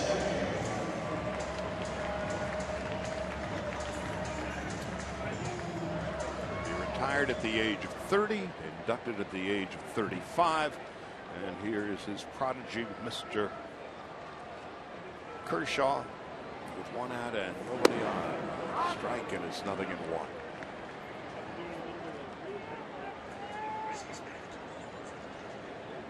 Had it been 10 years later, Koufax would have had Tommy John surgery. Had it been 10 years later, it might have been Sandy Koufax surgery. I remember talking to the late Dr. Frank Jones, asking about Koufax. He was reporting, of course, his arthritis and causes arthritis and all that. Yeah, he was would have been a perfect candidate had we known how to do that stuff then. And it was, of course, Tommy John a decade later. And we're always thankful it was Tommy John surgery and not say Billy Grabarkowitz. Hey, he's having a Grabarkowitz. Oh, no. Well, you're saying you're grateful, but I'm sure Tommy John was thinking, well, I could have done, if I didn't have to have it, that would have been great. I don't have to worry about it, but obviously, well, he was revolutionary surgery. He was the perfect candidate. He was such a bright guy. He wanted to know every step of the way what was going on. He realized, Tommy did, that he had no chance to continue his major league career unless they went through this groundbreaking surgical procedure, which of course changed only everything. 2 balls and 2 strikes. Marte has bounced back to the box and popped to second base. McCutchen is on deck. And here comes the 2-2. Oh! See Clayton Kershaw's reaction right away. He was like that one just slipped. I'm sorry, because you're thinking over there in the Pirates, like, is he throwing that on purpose because he got hit by a pitch? And that was such a quick reaction by Clayton to say no. He was trying to get in there. And what we've seen even from Clayton right now, he hasn't had the pinpoint command throughout over the course of this game.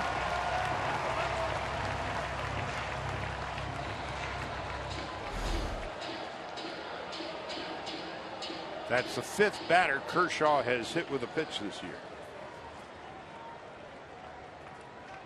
Easy for Marte to smile about it now. McCutchen has walked, singled, and scored a run. We're in the bottom of the 5th. And McCutchen to center field. Peterson's got a long way to go. And he's not going to get it. It rolls to the wall. Marte rounding third, and he will score. So McCutchen doubles to center. Marte hit by the pitch, comes around and ties the score at 3.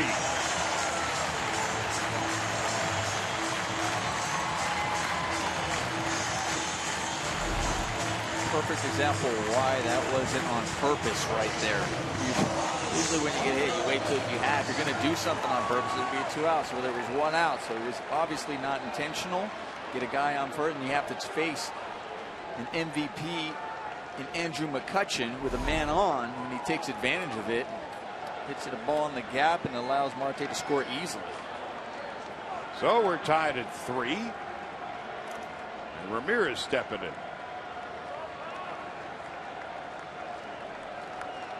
Pirates took a 1-0 lead in the first. The Dodgers took a 2-1 lead in the third. Pirates would tie the score in the bottom of the 4th. Dodgers take the lead in the top half of the 5th. And here are the Pirates with a run in the bottom half of the 5th. So this is going to be a fight to the finish tonight.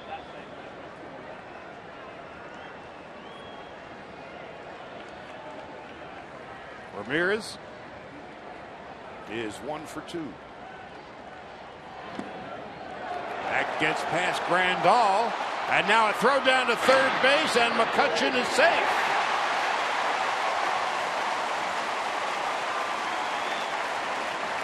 Even with the hesitation, so they might look to see if he got in there, but we've seen Grandal do so well keeping that ball in front. Unfortunately, he wasn't able to do that there. And that's pretty close there, but he gets away from Grandal, and you saw McCutchen kind of hesitate. He stopped and froze and still managed to get in there. The Dodgers looking at the replay from their tape room. That's Tim Wallach. And they'll play on. So that wild pitch forces the Dodgers to bring the infield in for Ramirez.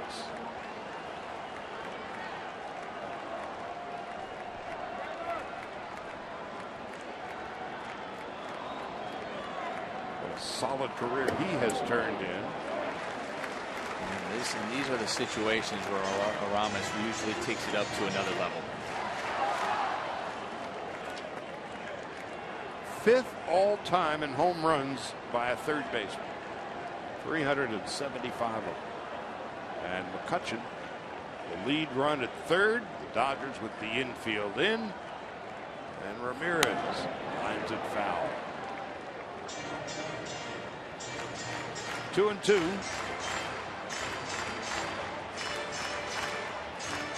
Ramirez, power hitter. He could be struck out some. First pitch of the inning, Polanco bounced to second. Marte would be hit by a pitch. McCutchen would double him home and advances to third on a wild pitch. Tied at 3, and the 2-2 pitch. Into right field for a hit. So Ramirez knocks in McCutchen. And the Pirates retake the lead. It's 4-3.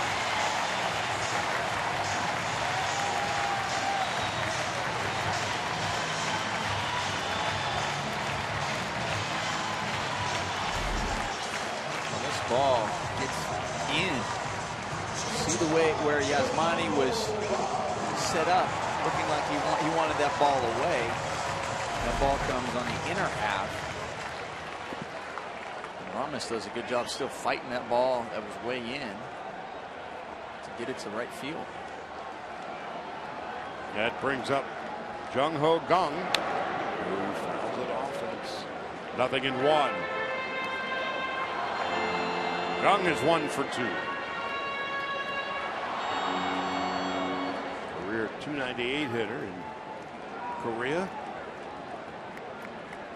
And doing about as well over here. .291 coming in. And he takes it inside. 1-1 strike. Pirates have also been pleasantly surprised by his defensive play. So McCutchen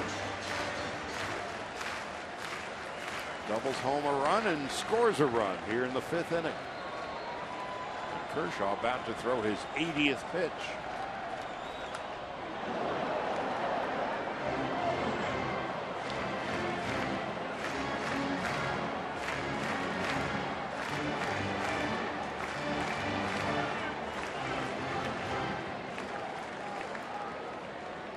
The first meeting of these two teams this year.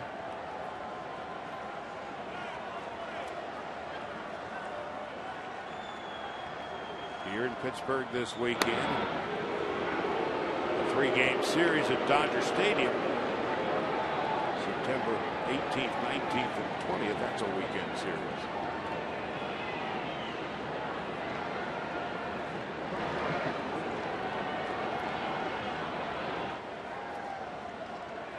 One ball and 2 strikes.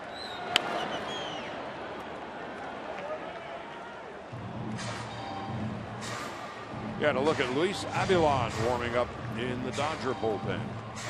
Nicasio was up in the last inning. Well, tonight's been a struggle for Kershaw. Very first pitch of the game. Gregory Polanco hit a home run. Kershaw has struck out 3 and walked 2. Coming into the game, in his last 34 innings, he had walked 1 and struck out 45.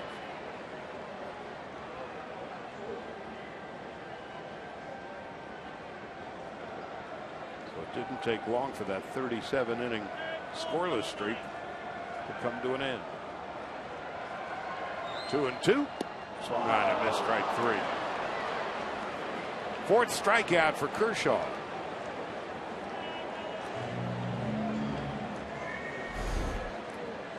Comes with the curveball, gets just fools Gunn there. He's recognized, looking like, wait, gave up on it and just trying to get a piece of it. What we've seen early, or so far in this game for Clayton Kershaw, one, the command, obviously, with the fastball hasn't been there, but also there hasn't really been just the same bite we've seen on some of his breaking balls either.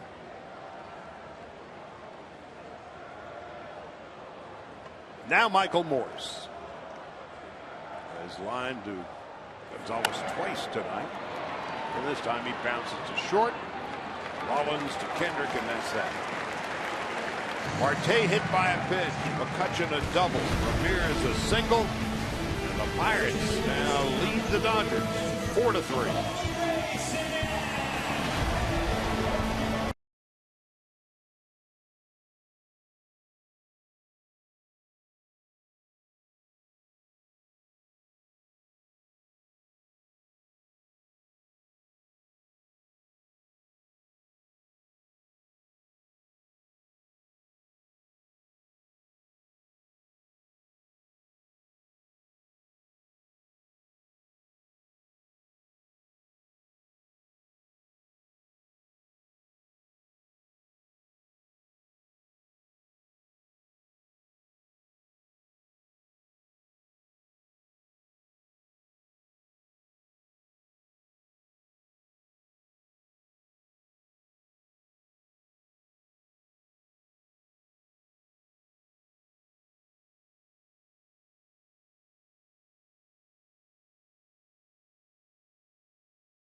By 76. We'll be back with you tomorrow. Well, after 1 o'clock Pacific time, Matt Latos makes a second start for the Dodgers against Francisco Liriano. The Sunday night game, Alex Wood and Charlie Morton.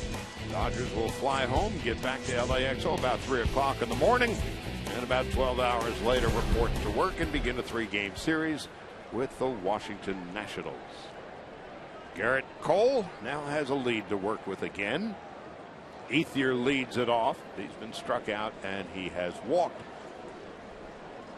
4 runs, 8 hits for the Pirates, 3 runs, 4 hits for the Dodgers, and Ethier with a fly ball to center field. McCutchen going back and in front of the 399 sign. Makes the catch. 1 pitch and 1 out of the 6th.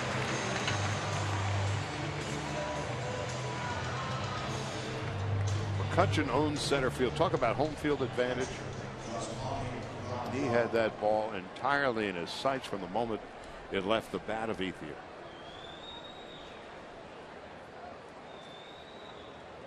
Grandal has struck out and bounced into a double play.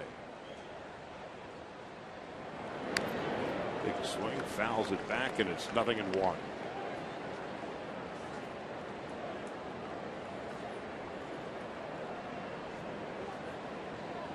Grandal at the moment is at 293.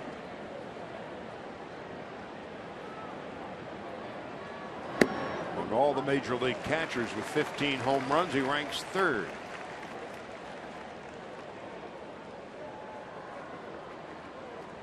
And in the last 25 games, he's hitting .382.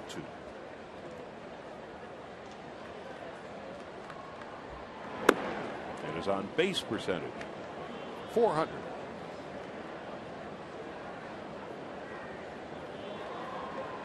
Of course, came from the Padres in the trade for Matt Kemp. 1-2.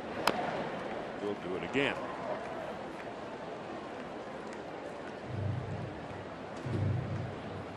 Cole at 83 pitches.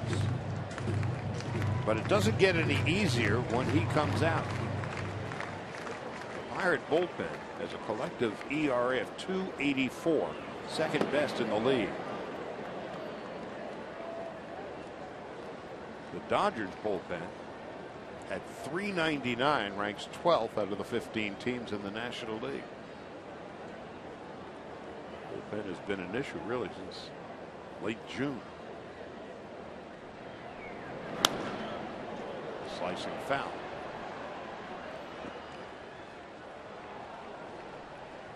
The way this game's going, they're going to be a factor into this game.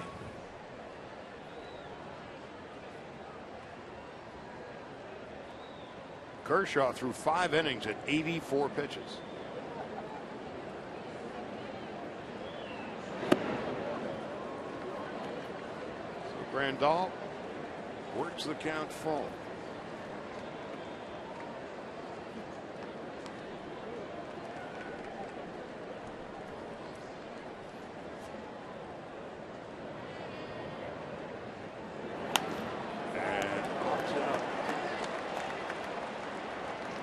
That's the shortstop.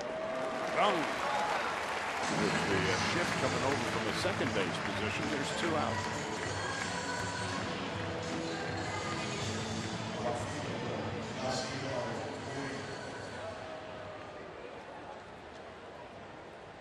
Puig is 0 for 2.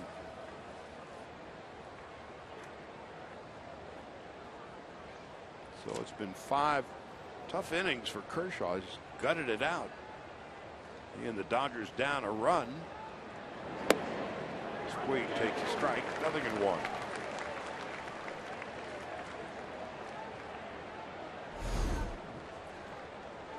I'll tell you, our strike zone and Mark Carlson have not been in sync today.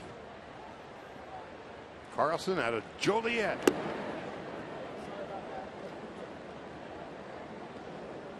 Over the Blues Brothers.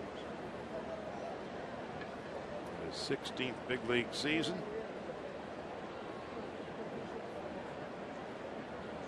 He's the crew chief.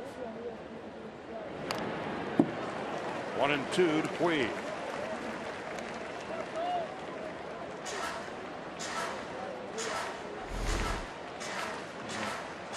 As a hitter, after you get that one call that you think's a ball and it shows it's a ball and it's a strike, and this one you're probably going out of your zone and you see him frustrated with himself. To center field. McCutchen is there. No runs, no hits, no errors, and nobody left after 5.5. Cole and the Pirates lead the Dodgers and Kershaw 4-3.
Presents Friday Night Fireworks. A week from tonight, take your place on the field for a fireworks show featuring a musical mix selected by the Dodger players. For more information, go to Dodgers.com/promotions. Clayton Kershaw threw 27 pitches through the first 3 innings. He has thrown 57 over the next 2. A strike to Michael Morse, Sean Rodriguez, leading it off. He swings and misses, and it's nothing in 2.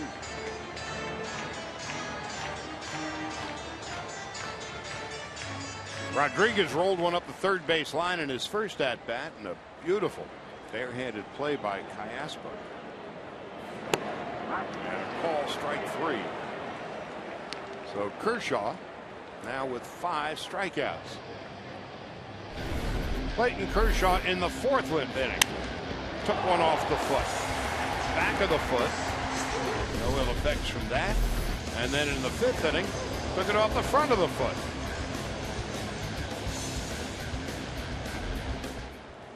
So he had a couple of shots off the feet tonight. One hopper. Oh, Cayaspo makes a terrific play, and Stewart's thrown out to him.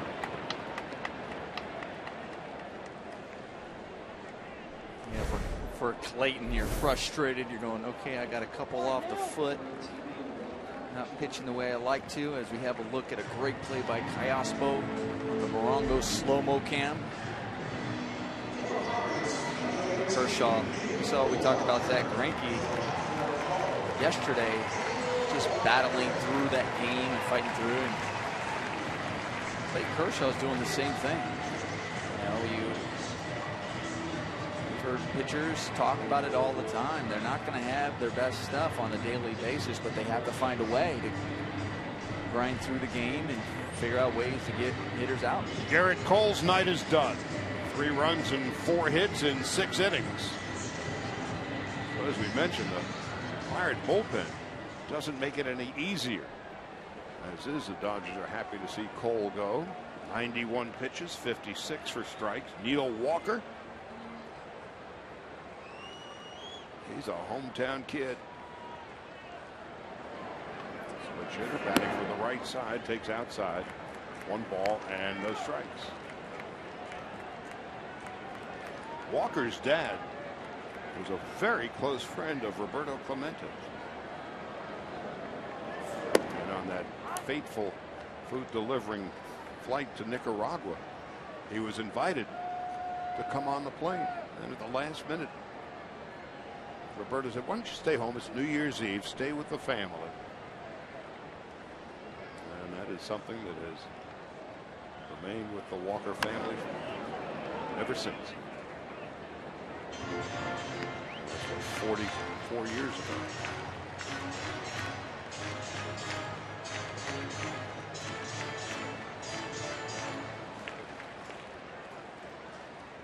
The great Roberto Clemente. 1 ball, 2 strikes, and 2 out. And Walker hangs a single into center.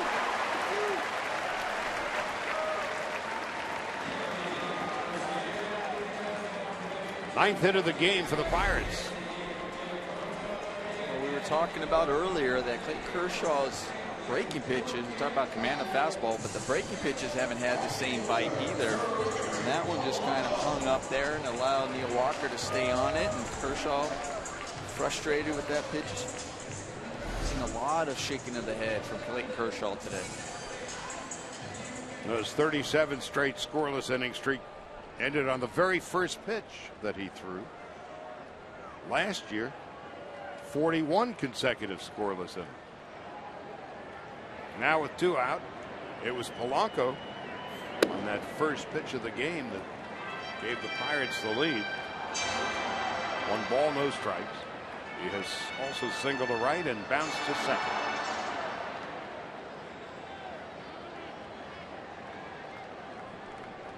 Kershaw due to hit 3rd in the 7th inning. So presumably this is his last inning. Delivers a strike. Ocasio had been warming earlier in the evening. And it looks like he's getting up again. There he is. And for the Pirates, Joaquin Soria.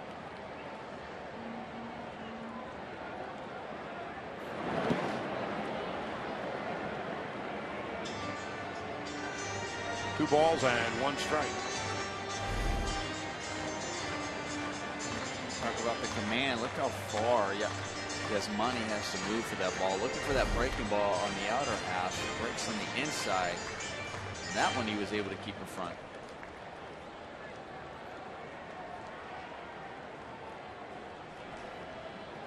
Pirates lead by a run. They've out hit the Dodgers 9-4.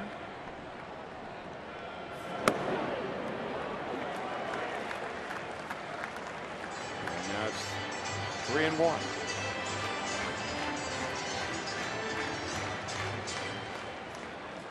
Rick Honeycutt on the phone. Wanted to find out if Nicasio is ready. Might there be a double switch before this bottom half of the 6th is over. In the right field, Puig is there. That's it. No runs, 1 hit, 1 left. We go to the 7th. Callaspo, Peterson, and presumably a pinch hitter for Kershaw coming up.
For a limited time, try the new Portobello Mushroom Buttery Jack with melted garlic herb butter. And by Dollar Shave Club. Shave time. Shave money. Well, there's Sean Rodriguez, who was playing at second base. He's moved over to first base. Michael Morse's night is done. Neil Walker, who pinch hit for Garrett Cole, inserted at second base. And Joaquin Soria came over from the Tigers last week. Picked up his first National League save on Sunday in Cincinnati. With the Tigers this year, 3-1, 23 saves in 26 chances. And Callaspo leading it off, takes a strike, and it's 0-1. So Callaspo and Peterson.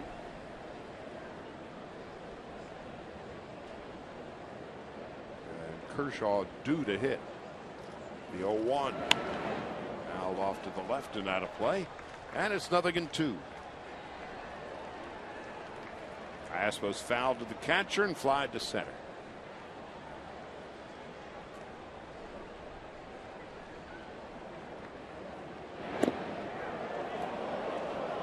One ball, 2 strikes. Kershaw still sitting on the bench.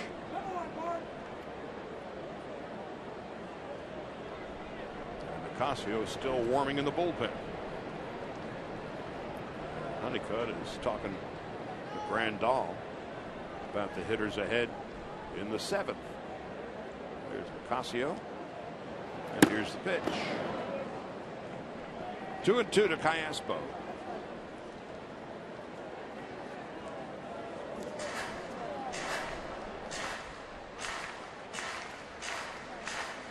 Kershaw's thrown 97 pitches in 6 innings, and the Dodgers are down a run.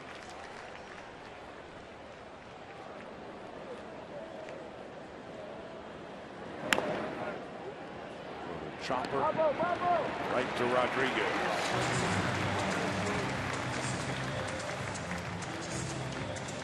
That's the first out of the 7th inning. Well, we saw the Dodgers yesterday pick up Greinke. Greinke giving up all those runs early in the first inning. They found a way to come back. Clayton Kershaw has given up 4, obviously, in the 6th inning. Later in the game, the Dodgers try to find a way to pick him up. That's Crawford in the on deck circle, so he will pinch hit. Clayton finishes the night, 4 runs and 9 hits. Peterson fouls it back, 0-1. Jock has doubled, walked, and scored twice. And that double was just about maybe 1.5 feet away from being a home run. High off the 21-foot wall in right field. 1 ball and 1 strike to Jock Peterson.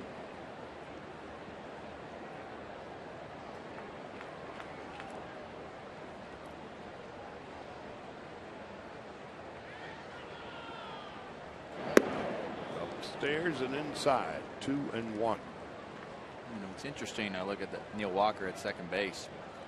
Yeah, we saw the shift on Jock Peterson prior. Remember, they were playing him deep. You saw Sean Rodriguez would play closer to right field out there, but Neil Walker likes to just not play him to pull, but doesn't go as deep. Yeah, his tiptoes are on the infield dirt. Rodriguez was about 25-30 feet into short right center when the shift was on for Peterson.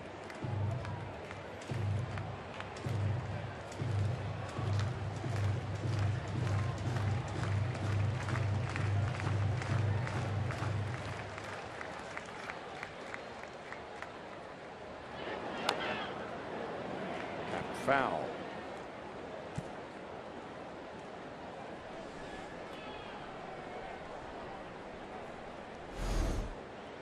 It's off speed. And you see Jock, how he was able to get the foot down, full body. He's like, oh. Not exactly in sync. No. Soria, 2 balls and 2 strikes. Just missing. Right before that pitch, Jock Peterson asking for timeout. We were talking about it, how some of his at bats late, where he's been asking for timeout and getting it. Right before that pitch, he kind of took his hand off the bat to ask for it and didn't get it. 3-2 outfield straightaway. The infield has the shift on, and Peterson pops it up. That's Sean Rodriguez, and that's the 2nd out.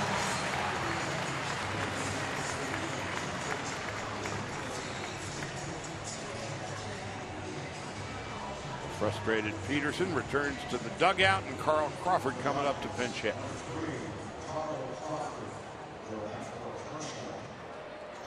So Kershaw's night is done. 4 runs and 9 hits, 5 strikeouts, 2 walks.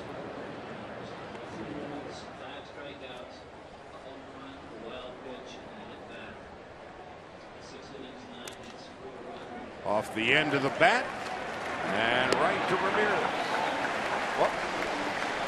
Catcher's interference. The way things are going, Dodgers are happy to take a free base.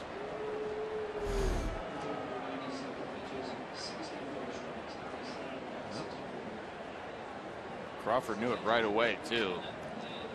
After that, right before he steps out, he's pointing to the umpire.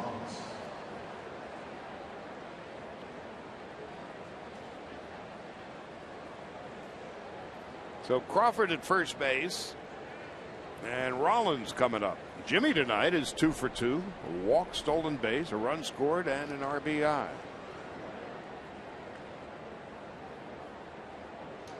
Kendrick on deck. Dodgers down a run.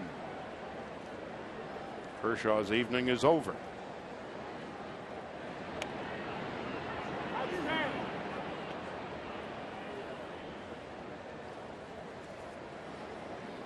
So Kershaw, who hadn't given up a run in a month, gives up 4 runs and 9 hits tonight.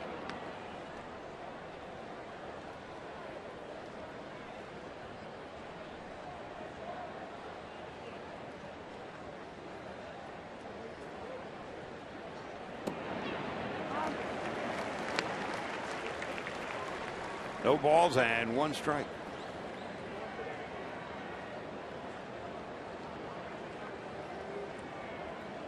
Back with you tomorrow, a little after 1 o'clock Pacific time. Matt Latos makes his second start for the Dodgers against Francisco Liriano. Big rip. And it's 0-2.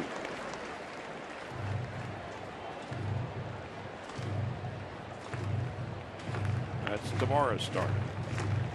Alex Wood goes on Sunday. And the Dodgers come home. Play 3 with the Nationals Monday, Tuesday, Wednesday. Then the Reds are in for a 4-game series. Then the Dodgers hit the road again.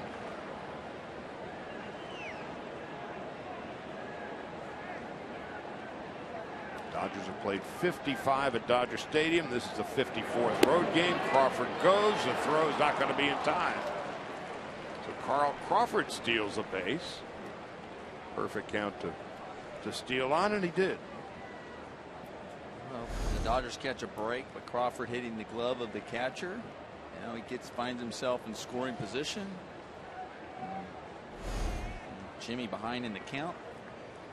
Not easy, but still an opportunity to try to capitalize and tie this game up. And of course, Crawford has good speed. His first stolen base of the year. Of course, he missed 75 games with that oblique.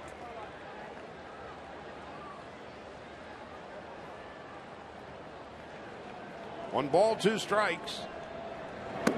Rollins lays off.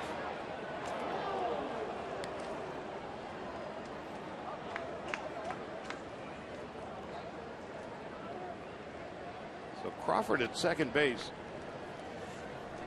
7 years ago, he stole 60 bases with the Rays. Still has great speed. So a base hit can tie this game. Rollins fouls it back.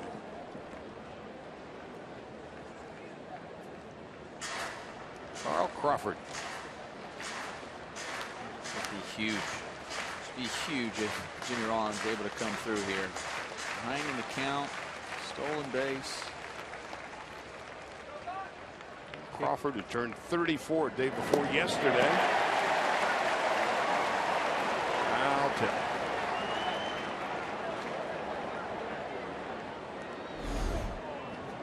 Just gets a piece of this one. Catchers can't practice that.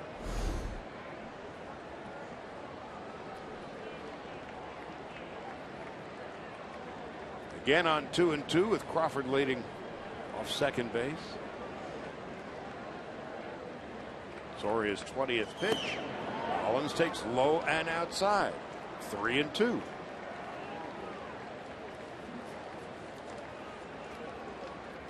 Dodgers trying to make something out of nothing.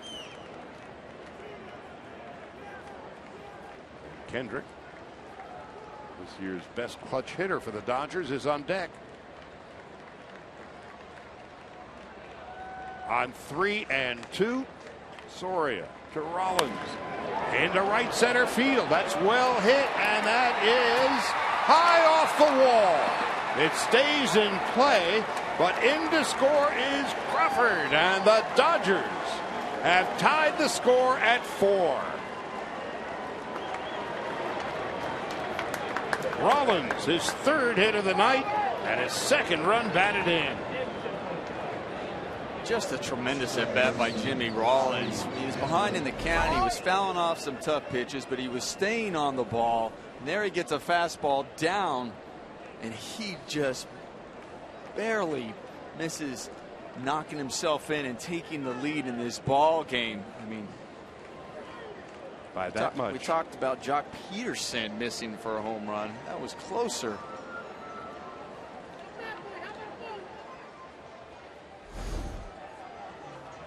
So Kershaw is now off the losing side of the ledger. And we've got ourselves a new game. We've seen that a couple of games now for the Dodgers. We talked about those 2-out RBIs, clutch hits coming up big, and that one right there was as big as they come. Just talked about the bullpen for the Pittsburgh Pirates, how effective they've been all year. Kendrick is the hitter. With 2 out and nobody on, Crawford pinch hitting. Gets aboard when his bat struck the glove of catcher Chris Stewart. Stole second. And then Rollins coming within a foot of a 2-run home run. As is, it's a double. And the Dodgers and Pirates are tied at 4. So now it will be a battle of the bullpens. Both starters are out of the game, and neither. Now the Dodgers with a run here. Kershaw could conceivably win this thing.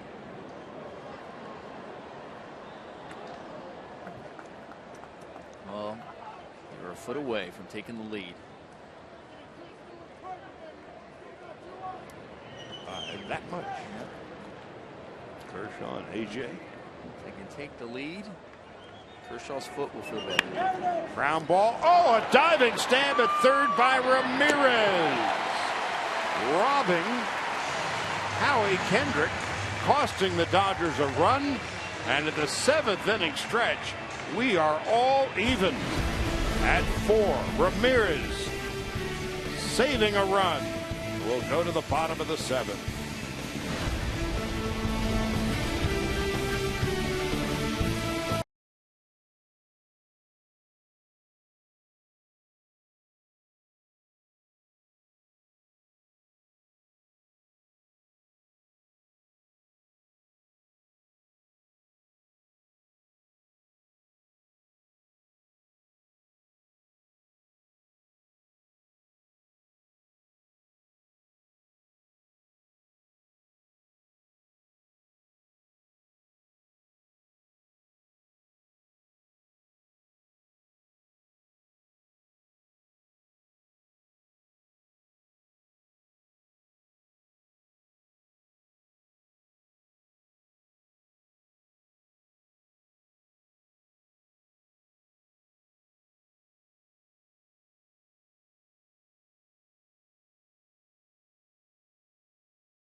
So Jimmy Rollins less than a foot away from a 2-run home run, as is a 2-out double.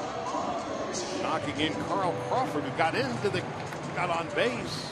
Catcher's interference. So see. It's old timers night tonight for the Dodgers. How about that? Rollins and Kendrick. And the Dodgers and the Pirates are tied at 4.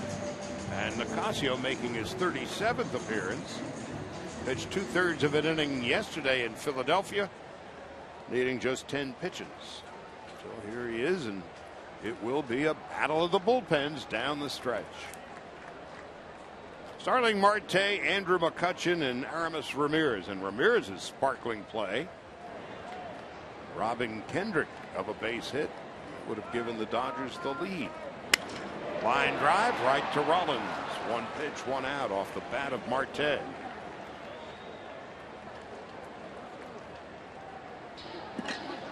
This feels more like September than it does August tonight, doesn't it?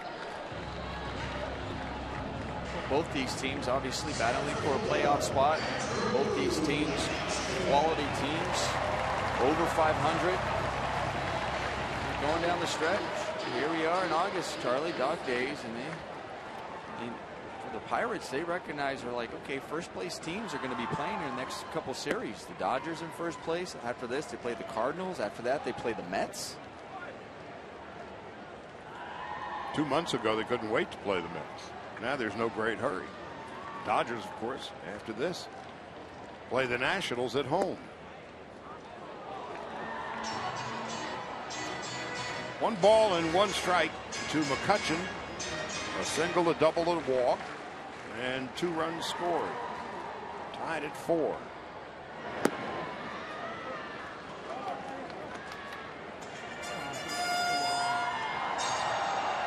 At the moment, the Pirates are 6 games behind the Cardinals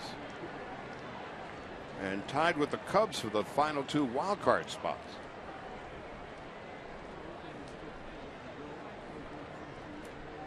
So barring some big collapse by the Cardinals, we're showing no signs of that.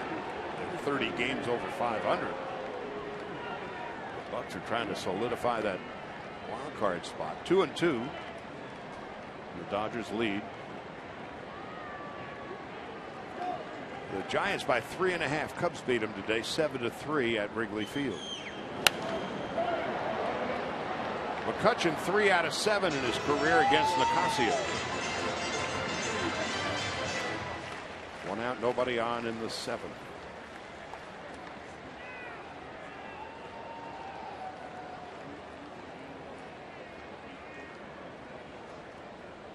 This was a night in which Kershaw had to gut it out. Can't win it, can't lose it through 97 pitches. The 2-2. Sliced foul. Interesting last night or yesterday in Philadelphia. Frankie gave up 5 in the first. Had to gut it out the rest of the way. And Kershaw tonight, first pitch, the scoreless streak came to an end. The home run by Polanco. And didn't have his best stuff tonight, and he had to gut it out.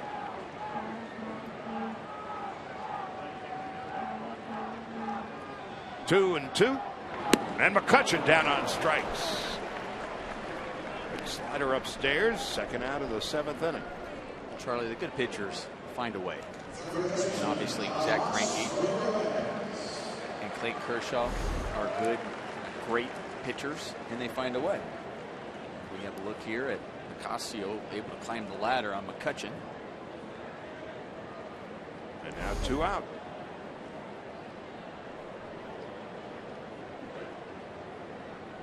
Ramirez tonight, 2 for 3 and an RBI. And a sparkling play to rob Howie Kendrick in the 7th inning.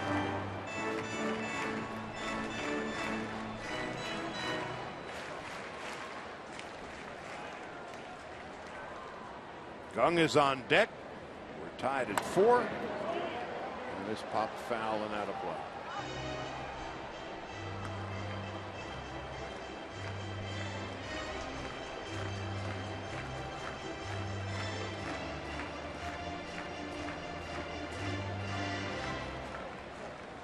Cardinals are in Milwaukee tonight. They've got a 1-0 lead in the 5th.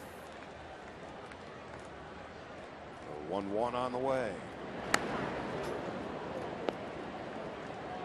1 ball and 2 strikes.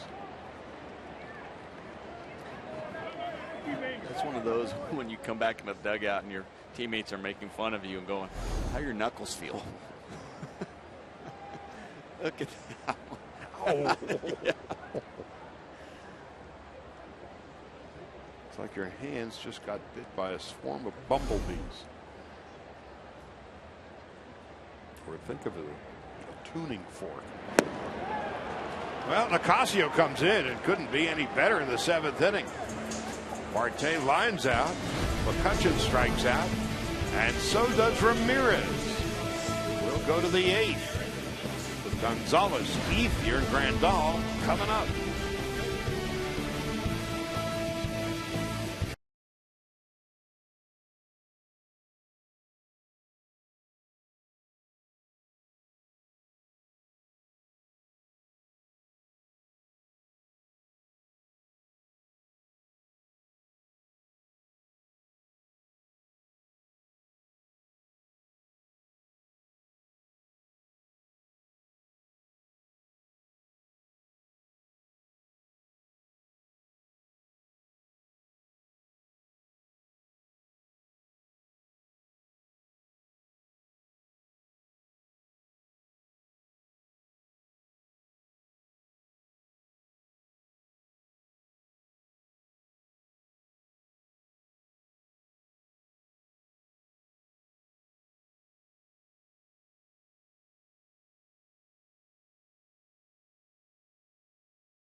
The very first pitch of the game ended the 37 consecutive scoreless streak of Kershaw.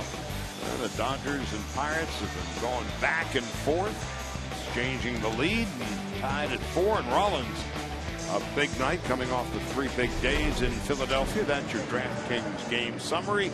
And here's the hard-throwing left-hander Tony Watson making his 51st appearance. Got Gonzalez and Ethier and Grandal, a couple of lefties to begin, and of course a switch hitter in Grandal.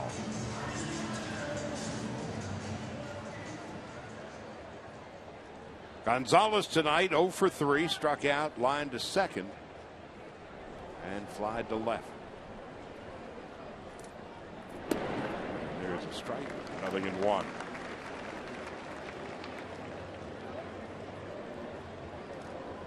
So Adrian with 22 home runs and 62 runs batted in. 65 hit, knocked in 3 yesterday. 1 ball and 1 strike. Gonzalez with that 3-run home run in the 2nd inning.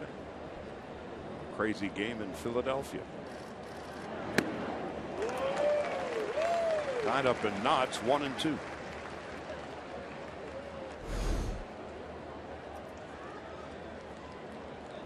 Up and in, out of the zone.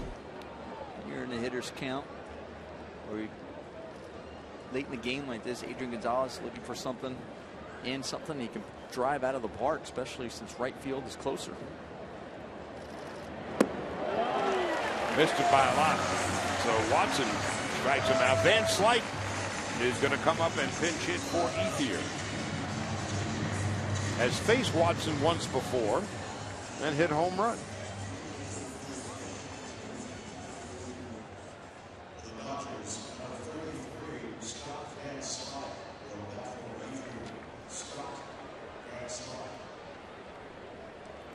One out, nobody on here in the 8th. Van Slyke, of course, had a great career with the Cardinals and the Pirates. It was just a smooth center fielder.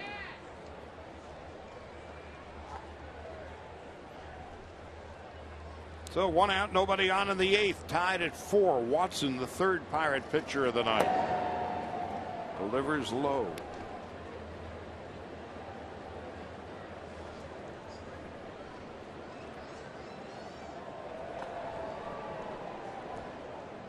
That's Jim Johnson in the Dodger bullpen. As Van Slyke takes a strike. 1-2.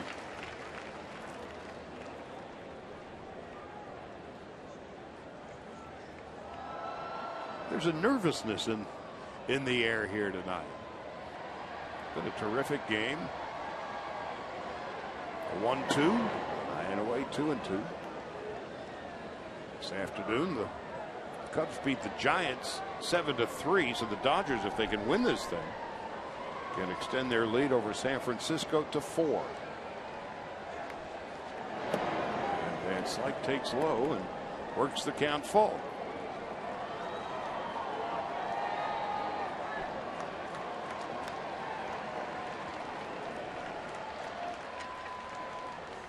Marte, McCutchen, and Polanco deep and straight away for the Pirates in the outfield. And Slyke fouls it back.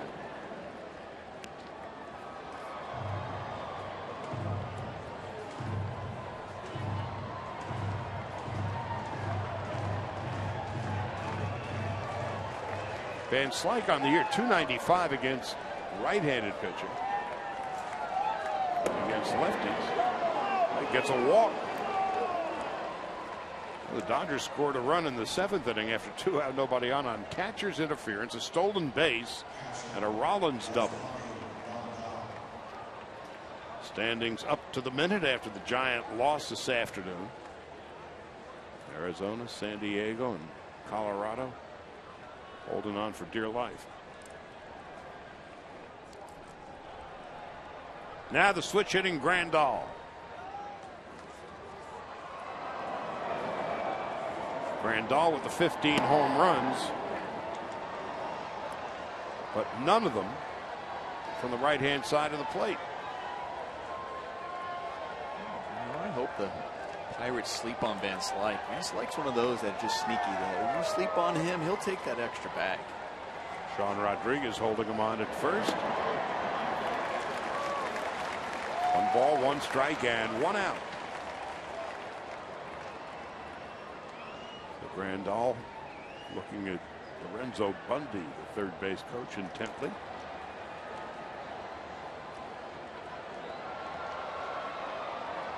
They have a hit and run play on. 1-1, gone, and he pops it up. Left side, Ramirez taking charge. Got to run. Sorry. Sorry, Charlie, but Yasmani didn't run at all. He was so upset at Mark Carlson. And if you're aware of it as the infielder, if Ramirez was able to see that he doesn't run, he could have easily dropped and got a double play here. See him just yelling. It's like, you have to run. That's a fair ball. Somebody screaming at him from the dugout. Grandal not happy with Carlson, the home plate umpire tonight. Now with 2 out. Puig is 0 for 3. Van Slyke is leaning the other way. Tony Watson, 30 years of age, born in Iowa, lives down in Florida now. Came up with the Pirates in 2011, and Puig is 0 for 3. Fly to left, struck out swinging, and fly to center field. Tied at 4. 2 out in the top of the 8th, and that one is popped up. Foul territory. Sean Rodriguez makes the play. That'll end the inning. No runs, no hits, a walk, and a man left after 7 1/2. The Dodgers and Pirates are tied at 4.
Photo with the hashtag SNLA Data Strong Fan for a chance to be shown in an upcoming telecast.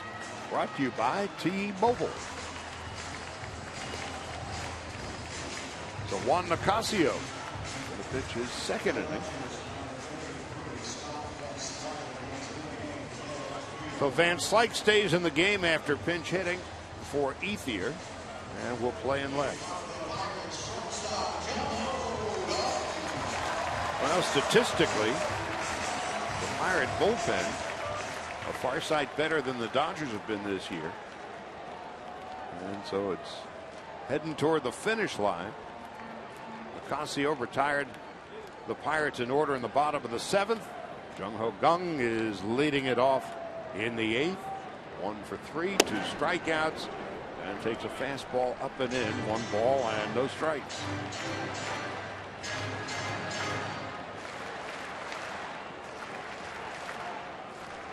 Nicasio pitched 2/3 of an inning yesterday and misses high and in, and it's 2-0.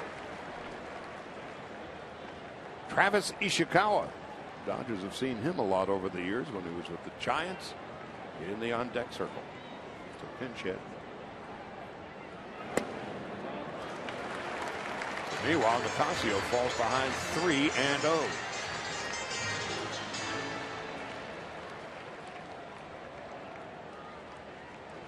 The pitcher's spot is next. And so Ishikawa in the on deck circle, and Nicasio fires a 93-mile-an-hour fastball at the knees for a strike. 3-1.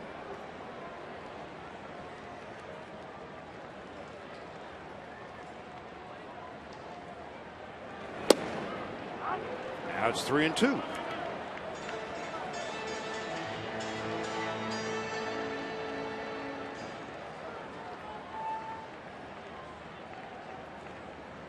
Juan Nicasio into the wind. Here's the pitch. Broken bat leader behind second base. There's going to be no play for Kendrick.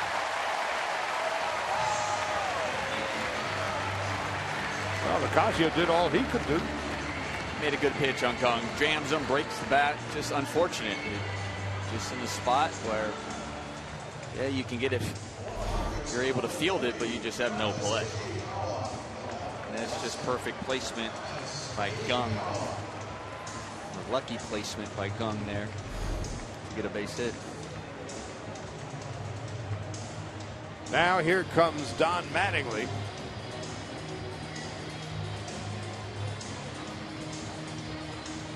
Nicasio cursing the baseball gods.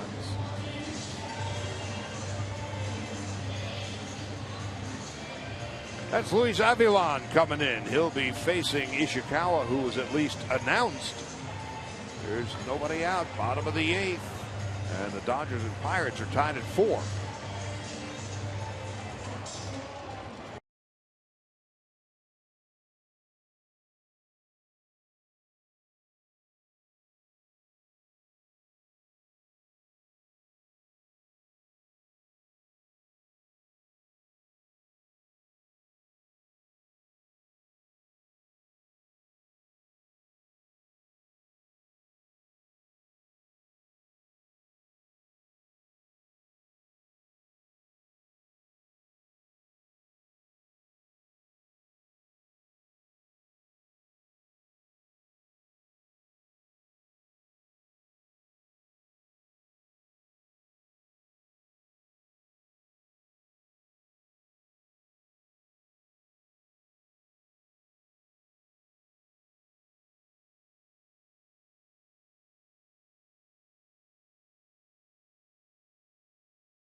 pitched on Tuesday night in Philadelphia.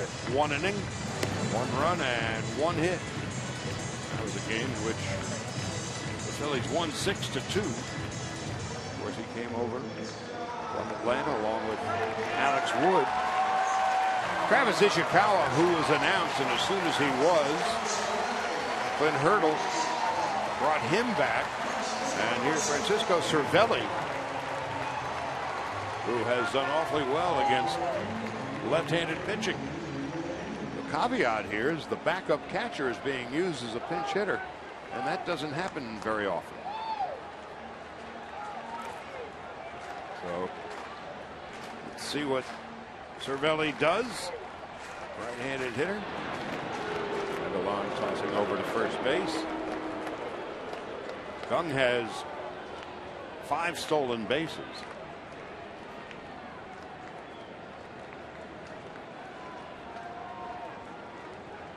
Sean Rodriguez is on deck. Adelon deals way outside. 1 ball, no strikes. So now the Pirates have 2 bench players left, Pedro Alvarez and Pedro Florimon.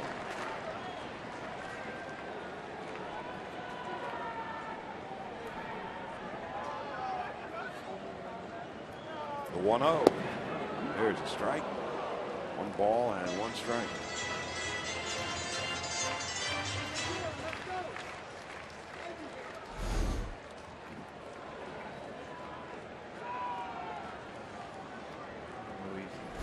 Showing them there's some that were real questionable, close, been borderline, and some are balls, some have been strikes.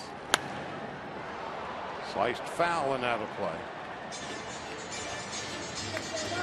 Cervelli, the former Yankee, 5 home runs, 33 runs batted in, hitting .300.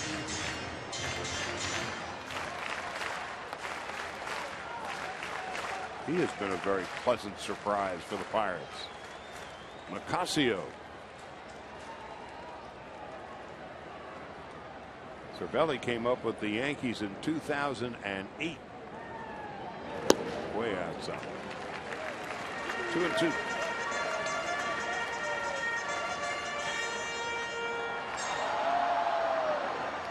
Pirates got Cervelli for pitcher Justin Wilson. And Avilan. 2-2.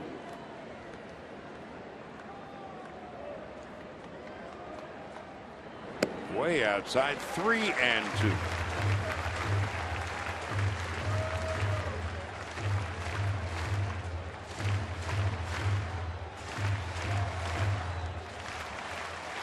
Francisco Cervelli grew up in Venezuela and naturally played for Team Italy in the World Baseball Classic. His father was born in Italy. Line into left field for a base hit. So the Pirates have something going here in the bottom of the 8th, 1st and 2nd, and nobody out.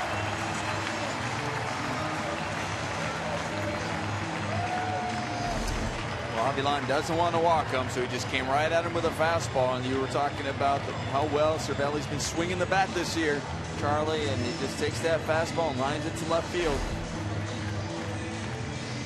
And now the entire infield is going out. Have a meeting with Avilan. Again, the bullpen continues to be a real issue for the Dodgers. The ERA in July was over 6. In July, the Dodger bullpen ERA was 6.27. Only so much that Mattingly and Honeycutt can do.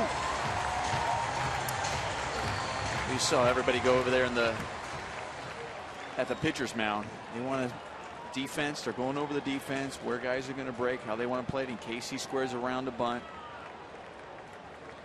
Callaspo in on the grass at third. Squaring the bunt. Did he go around? No, says first base umpire Gabe Morales. 1 ball, no strikes.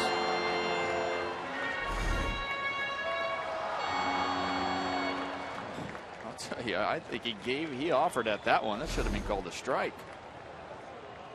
Mattingly agrees with you. Sean Rodriguez has 4 sacrifice bunts this year. Now Avalon misses. 2 balls and no strikes.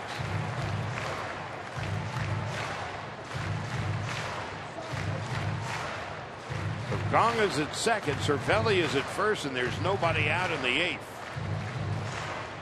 Rodriguez taking a long look at Rick Sofield, the third base coach.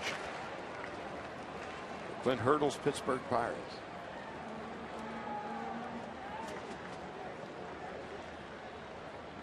On 2-0. 3-0.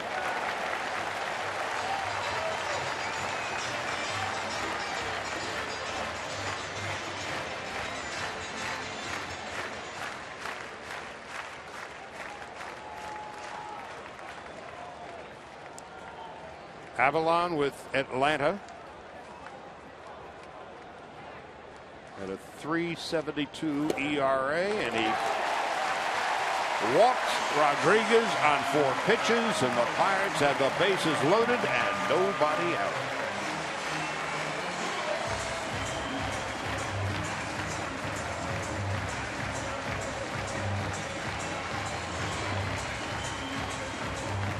Now the Dodger infield will congregate around Avalon.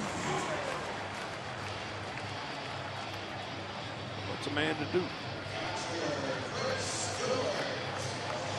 Here's Chris Stewart. 1 for 2, an infield hit. And hitting .288. Now Honeycutt is going to go out and make sure everybody's on the same page.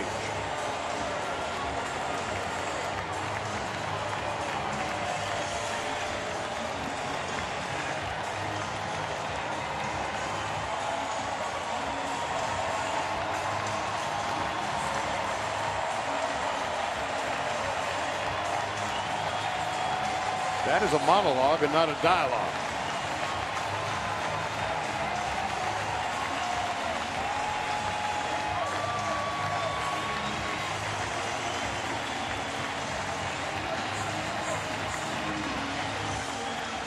Stewart in his career 5 for 21 with the bases loaded.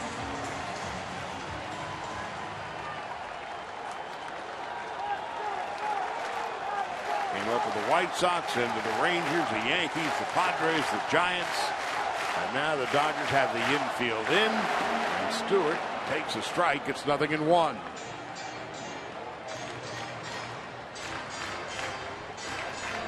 Dodgers are on the ropes in the bottom of the 8th in this 4-4 game. 2 hits and a walk. Iaspo, Rollins, Kendrick, and Gonzalez all in.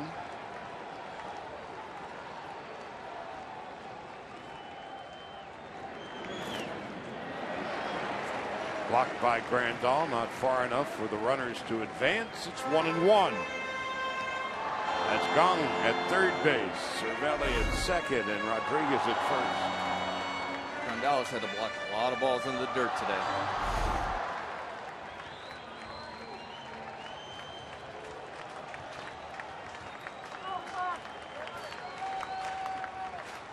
A ball and a strike to Stewart. 284 on the year. 1 hop to Kendrick, who comes home out at the plate. Well, that's the first out of the 8th inning.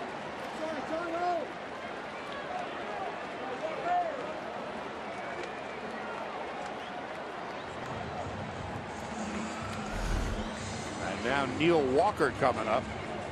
That's it, clean in, 1 hopper. Have to come home with it. Stays with it. Make sure he has a good throw. Same thing with Yasmani. Yasmani wasn't worried about a double play there. Just make sure getting that 1 out. 1 down, 2 to go. Neil Walker came in as a pinch hitter in the 6th inning and singled to center. Switch hitter, batting for the right side. Infield remains in. Walker, big rip, fouls it back, 0-1.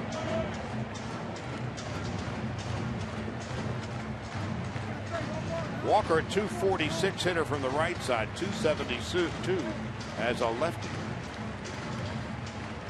See the infield you talk about, Charlie. This is like that semi. This is like that for me. It was in the middle. It was no man's land. Where you're not on the cut of the grass, but you're going, okay, if it's hit hard, I have to make a decision if I can turn the double play up the middle. Cervelli is at third base. He's the lead run. Walker fouls it back, and it's now 0-2.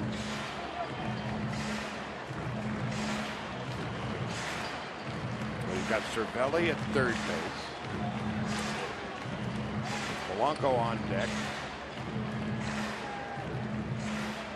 Cervelli is the lead run.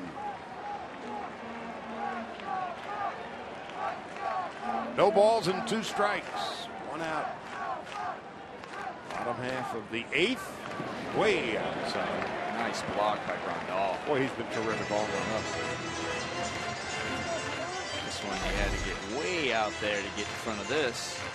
Oh. Left-handed breaking ball. When it hits the dirt, it's breaking to the opposite side. So the Yasmani's right.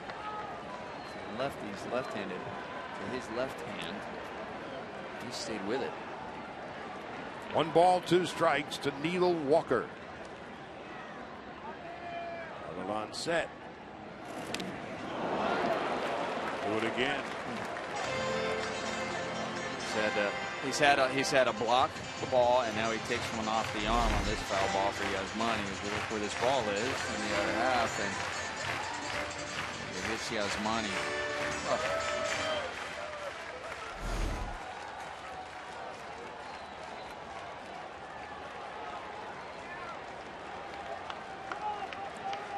One and 2. Walker's got 10 home runs, 42 runs batted in. Avalon's 18th pitch. And here it comes. To first. Gonzalez comes home. There's 1. That's a 2nd out.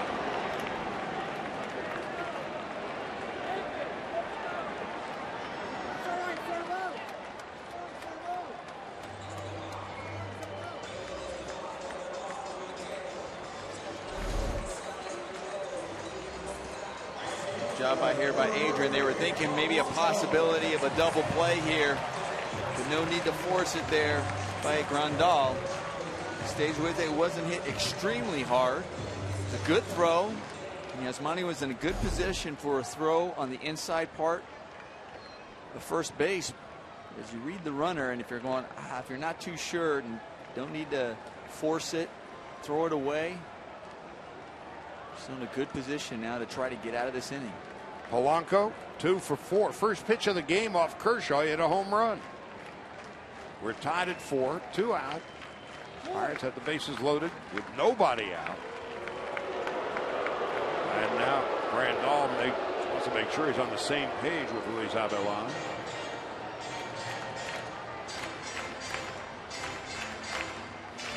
Polanco this year, runners in scoring position, 292.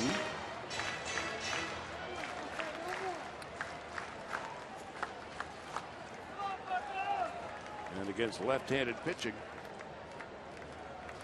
200. So them's the numbers.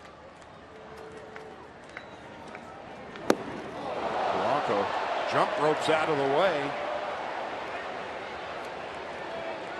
1 ball and no strikes.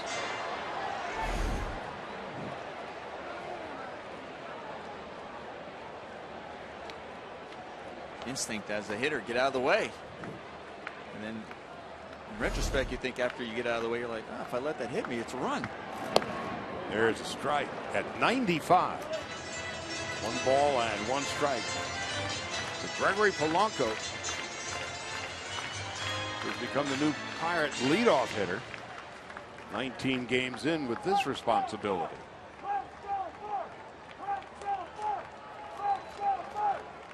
Has a hit in 12 of his last 13. Now it's 1 and 2.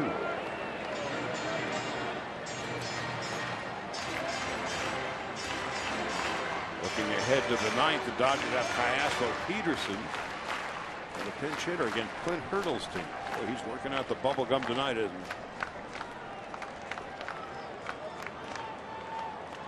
And so is Jock.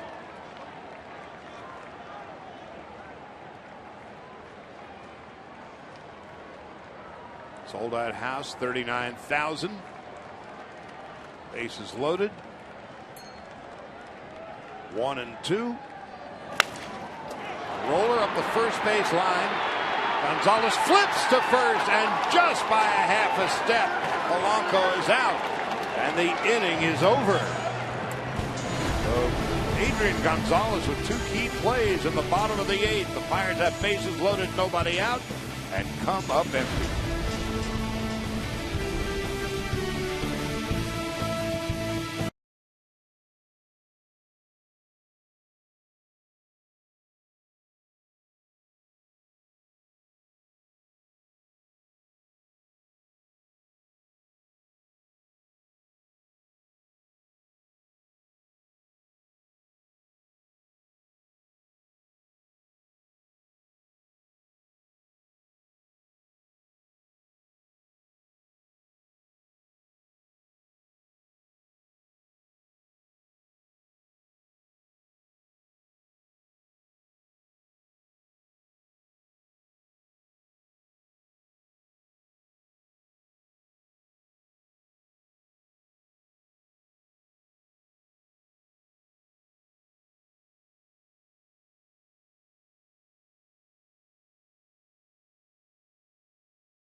.400 mobile and connected devices with MLB.TV Premium.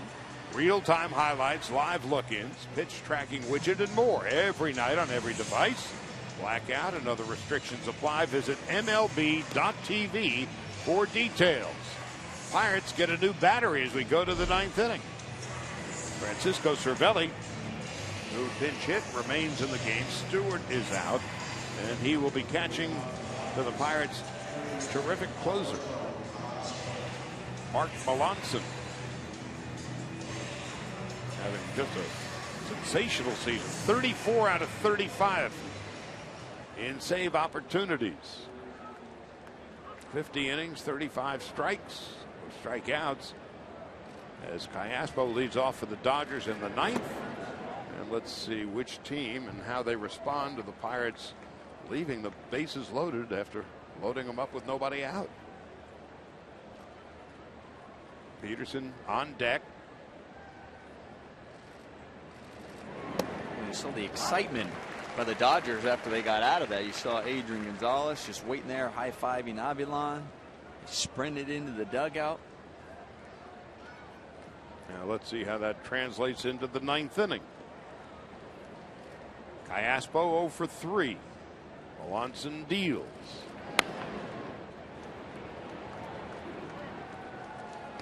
One ball and two strikes to Cayaspo. Terrific job by Avila.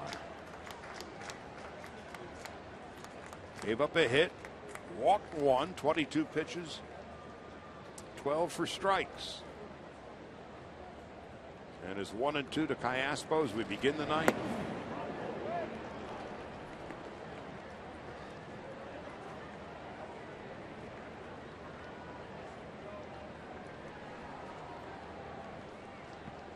Melanson just having a spectacular season.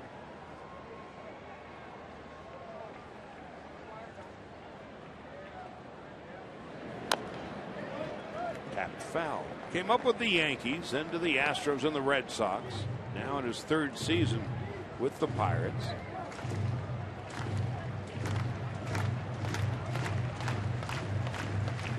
Aspo tonight.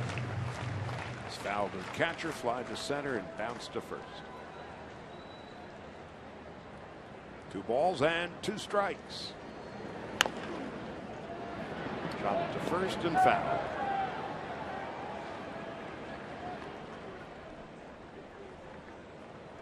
So the Dodgers still have on the bench Guerrero, Kike Hernandez, and A.J. Ellis. Pirates have 2 bench players left. Melanson is the 4th Pirate pitcher of the night. Dodgers have used 3 to this point. And the 2-2. Chopped to first. Easy play for Sean Rodriguez.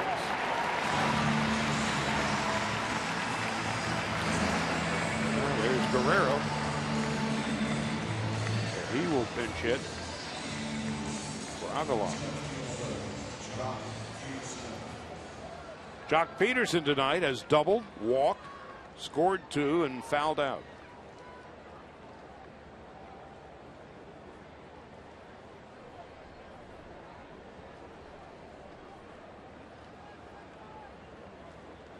Kenley Jansen and Jim Johnson are warming up in the Dodger bullpen. A couple of power forwards out there.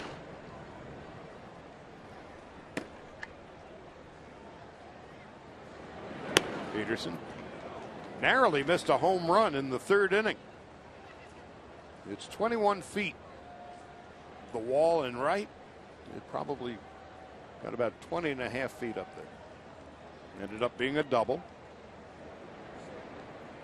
There's a breaking ball for a strike. 1-1. Good breaking ball by Melanson here. And Jock just comes, just starts off high at the high strike zone, hits the bottom of the strike zone. The shift is on. The count is 1-1.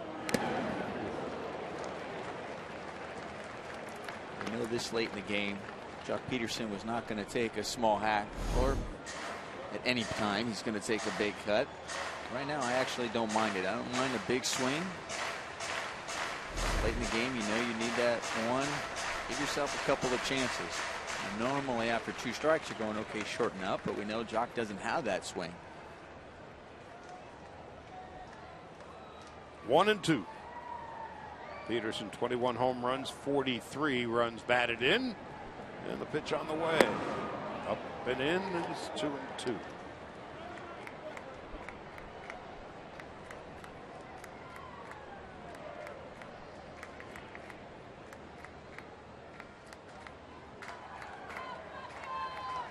Melanson's 12th pitch. Rolled up the first base line. Easy play for Rodriguez. There's 2 out.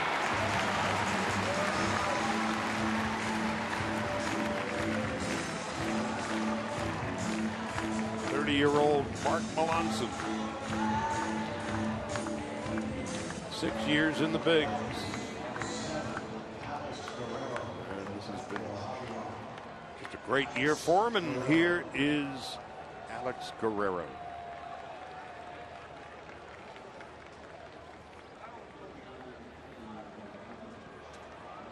Three pinch hit home runs. Of course, that big one June 2nd in Colorado. Grand slam with the Dodgers down to their final strike. And he takes a strike. It's 0-1. Was Cervelli pretty confident where that pitch was going?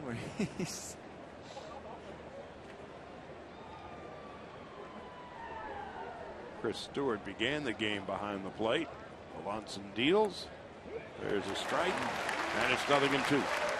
So what does Melanson do to confuse the hitter so much? Well, you see that breaking ball. He's got a good bite to his breaking ball, too. And his fastball isn't straight. And all good pitchers, when it comes to their breaking ball and their fastballs, they look the same coming out of their hand. Now on 0-2. He went around. First base umpire Gabe Morales. That will end the inning. The Dodgers go in order. In the bottom of the ninth, the Pirates have the middle of their lineup coming up. Starling Marte, Andrew McCutchen, Ramirez Ramirez.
Johnson on Wednesday night in Philadelphia gave up a 2-run home run to Jeff Francoeur.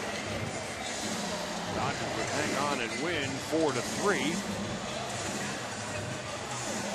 And this is his third appearance with the Dodgers.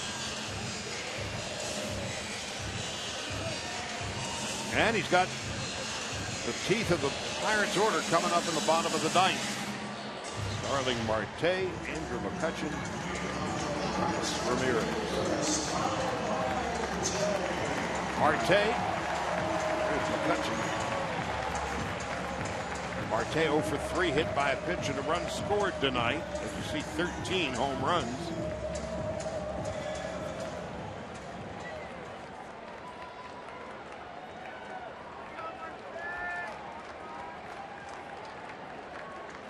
Jim Johnson, his third Dodger appearance. Missing outside and low, 1 ball and no strikes. First 2 have been rugged.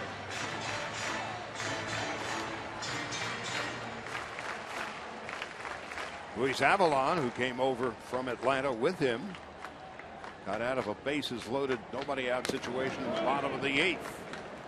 Marte not cheated on that 94-mile-an-hour fastball, and it's 1-1. You know, Charlie, watching Jim Johnson early in his Dodger career, there are times where you see his pitches, you know, like that is just unhittable. I mean, the movement, the late break, and then there's some that just seem to flatten out and become very hittable. 1 ball, 1 strike. We're beginning the bottom half of the ninth. Hard slider at 88. It's an example of that ball.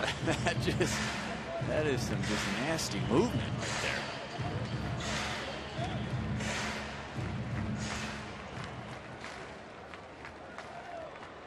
Johnson, the 4th Dodger pitcher of the night. Of course, it began with Kershaw. Down on strikes. Marte, first out of the bottom of the ninth. Well, after that breaking ball and the pitch before, you put it in the hitter's mind, and now you just come with a good fastball in the inner half that just locks him up, ties him up. And you just get kind of that protective swing and swing and a miss. Nice pitch. And here's Andrew McCutchen, who's 2 for 3. 2 runs scored. Pitch up and in, big slow curve.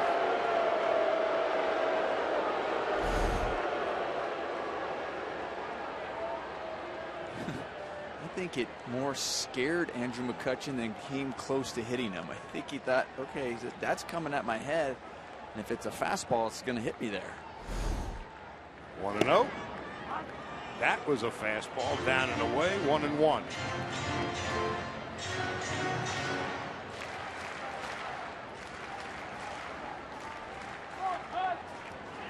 Here is on deck. Johnson delivers.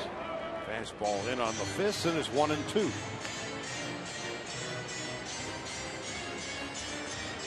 Should we get to the 10th, it'll be the top of the order for the Dodgers. Rollins and Kendrick and Gonzalez.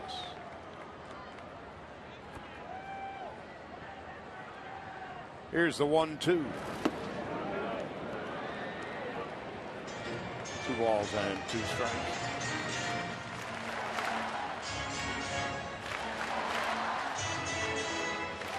Remember, the Giants lost today 7-3 in Chicago. The Dodgers, if they can hang on and win, can expand their lead in the West to 4 games. 3-2.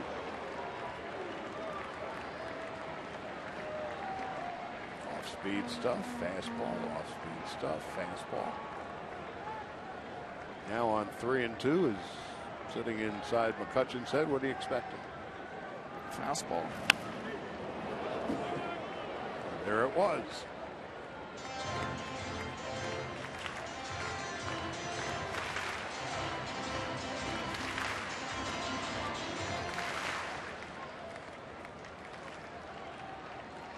McCutcheon hitting 3 1/4 at home this year. 291 overall. Johnson on 3-2. Just missing outside. So a 1-out walk.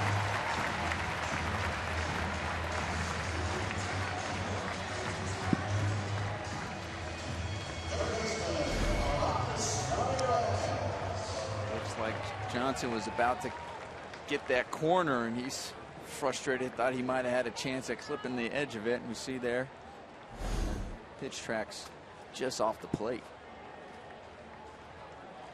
Now here's Ramirez. Single homer run in the 5th inning.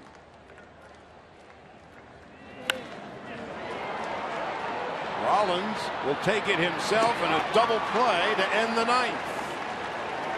We'll be working overtime tonight. Jimmy Rollins, quite a night. He's got 3 hits, a walk, stolen base, run scored, 2 RBIs, and starts the double play to head to the 10th.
The 5th Pirate pitcher of the night, the former Philly, Antonio Castardo. Having a solid season in Pittsburgh. 41st appearance, 33 innings, 31 strikeouts. Has walked a fair share. And he will be facing Jimmy Rollins, Howie Kendrick, and Adrian Gonzalez in the 10th. So your assessment through the first 9 tonight, how those two teams have fared? Well, we thought it was going to be a close one in the battle, but I think it was more of a low scoring and thought that both starting pitchers would go deeper in the game. But impressed by both teams, the lineup not giving up. You know, even when it was easy, where it was like, all right, Pirates take the lead easy for the Dodgers, like, oh boy, especially with the bullpen that the Pirates have had all year long, the success they've had, but finding the way to come back, tie the game up. And the Pirates don't give in as well. I think the one thing that I noticed from the Pirates, and it's not just today, but they've been doing this all year, they kind of have that attitude where if it's a close game, they believe they're going to win it. Well, they're 22-14. The Pirates are in one-run games, and the Dodgers are 15-17. In extra innings, the Dodgers are 5-4, and Pittsburgh is 6-7.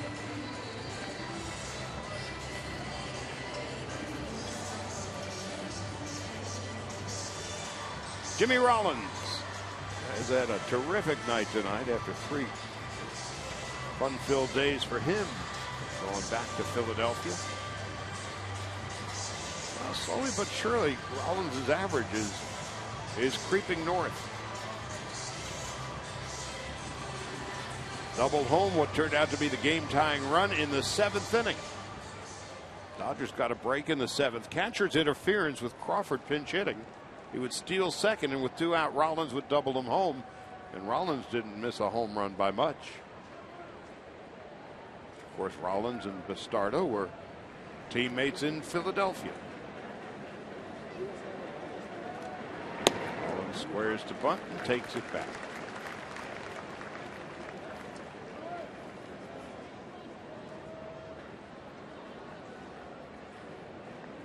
Bastardo has not given up a run at PNC Park in his last 12 outings. 1-1 to Rollins.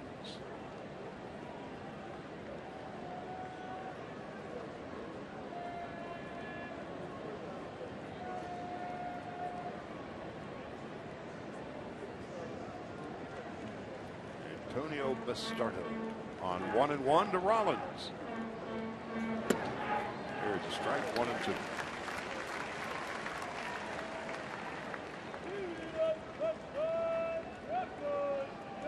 Pirates, 1 error. The Dodgers have not made any.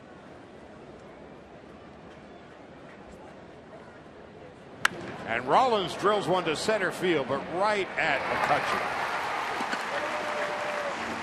Right on the schnoz. Unlucky for Jimmy Rollins. He did a good job getting on top of that ball. As you mentioned, Charlie, swinging the bat so much better. His last 7 games coming into this game, batting .290. Hit safely in 6 of those last 7 games. Hit better from the right side this year, and he crushed that one. Now Kendrick. 1 for 4.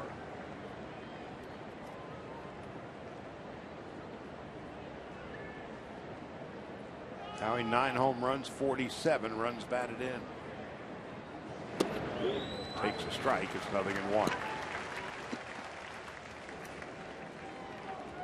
Well, when the evening began, the attention, rightfully so, paid to Clayton Kershaw in his 37 consecutive scoreless innings. Talk about a buzzkill. First pitch of the game. The attention changed from that real quick. Whoa. It'll be a rugged night for Kershaw. 4 runs and 9 hits in 6 innings.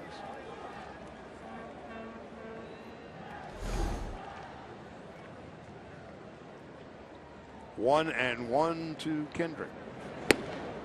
2-1. And so Kershaw was a knockdown dragout. 4 runs and 9 hits in 6 innings. He had 1 walk in the last 34 innings. Walked 2 tonight, struck out 5. Grounded, fair, down the left field line, heading toward the corner, and Kendrick is on his way to second base. He will hold there. So a 1-out double for Howie Kendrick here in the 10th inning, and he is 2 for 5. We know Howie Kendrick likes to go to the right side, stay inside the ball, but he gets the barrel out in front, keeps it fair. We've seen a lot of great diving plays by Ramirez today. This one was able to get by him. Ramirez robbed Kendrick of a base hit that would have given the Dodgers the lead in the 7th inning. This time Kendrick beat him with the hard shot into left. Here's Gonzalez.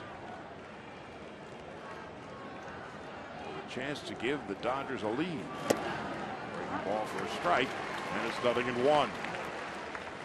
Tonight, Gonzalez has struck out twice, lined to second and flied to left.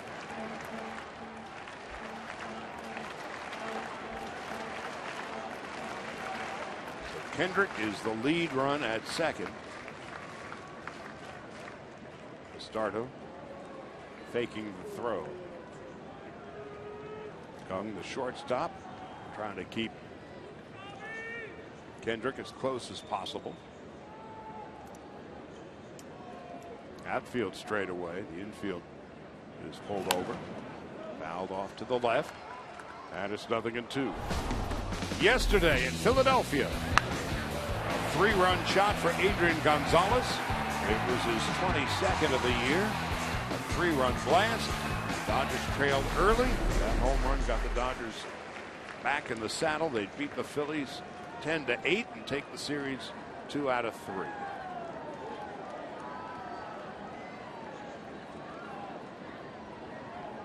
Van Slyke on deck. That's Kendrick at second base. His 1-out double. Past the diving Ramirez.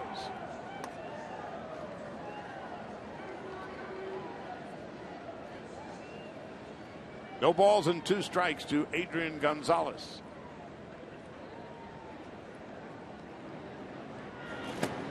Outside.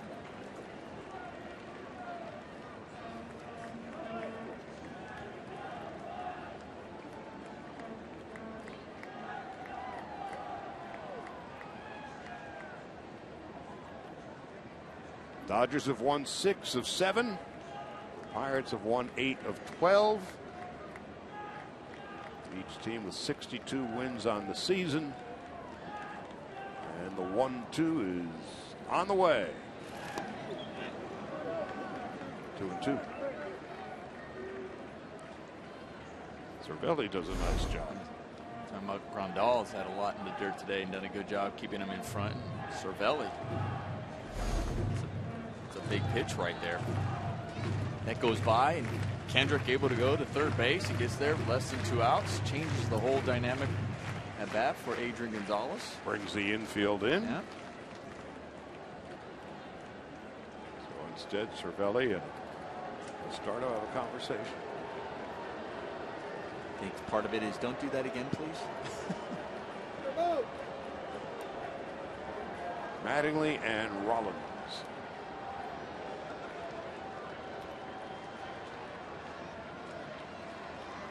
Gonzalez with 22 home runs. Fouls it back.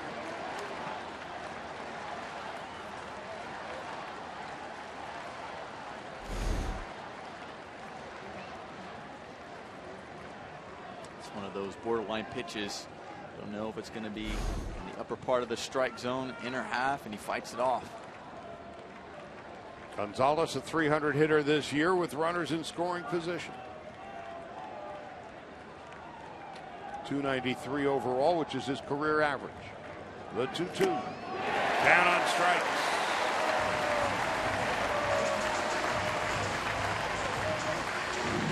Two out. Now it's up to Van Slyke.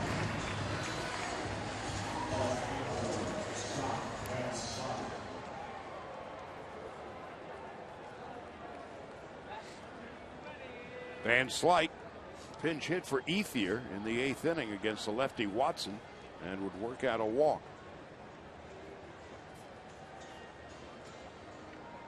Van Slyke hitting .295 against left-handed pitching.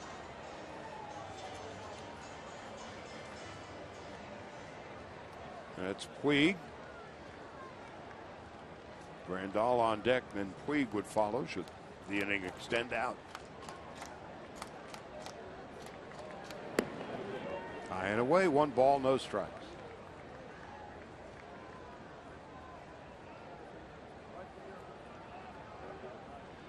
Kenley Jansen warming in the Dodger bullpen.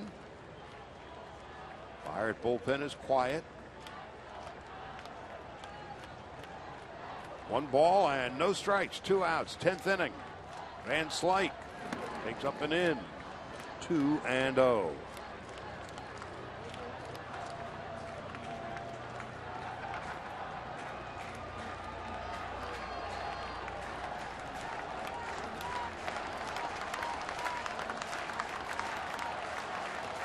I mean, nobody has left this place. Practically nobody at any rate. It was sold out, 39,000. And they've watched the Cubs game tonight. 2-1 to Van Slyke.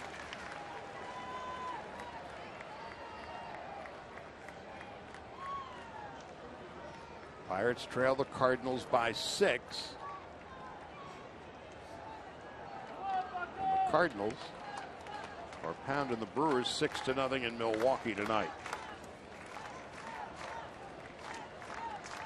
Here comes the 2-1 to Van Slyke.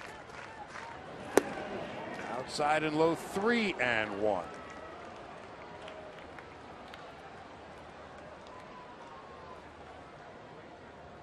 Tonight, every pitch has been a battle for both sides. Grandal hoping to get a crack at it here in the 10th.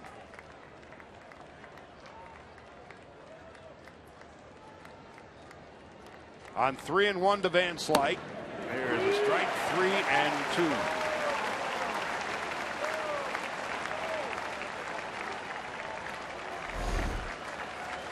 Hitters count. It was just too low for Van Slyke's liking. 3-2 to Scott Van Slyke. Here's the pitch. High. It's ball 4, and the Dodgers have first and second with 2 out.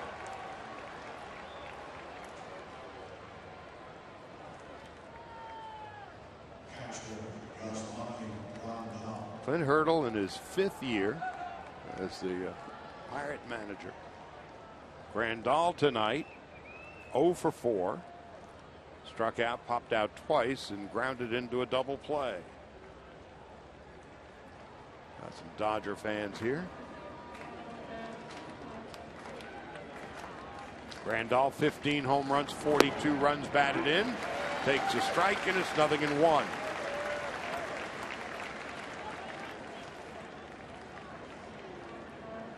Grandal on the year, 15 home runs, 42 runs batted in, 2 RBIs as a right-handed hitter. No home runs.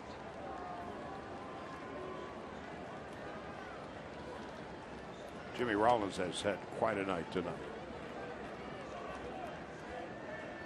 3 for 4, runs scored, knocked in 2. 0-1. In the dirt.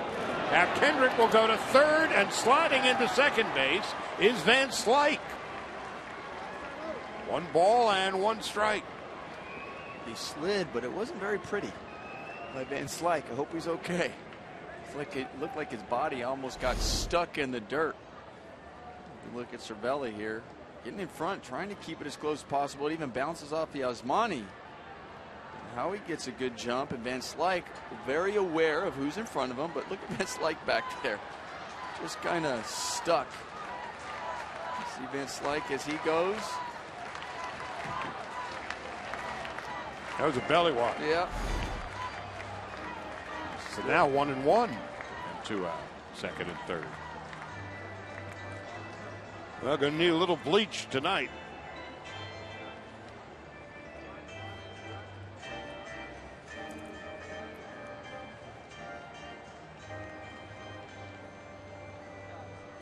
Well, Van Slyke's not going to get any style points with that. Oh, they won't make fun of him at all. No. Nope. How'd your uniform get so dirty? So Puig on deck. 1-1 and 2 out. Tied at 4, top of the 10th.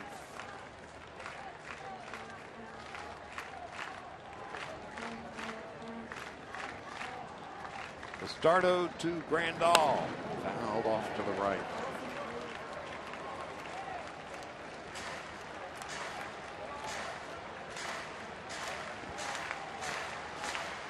Grandal has a higher batting average from the right side than from the left. .378 as a right-handed hitter, but only 2 runs batted in.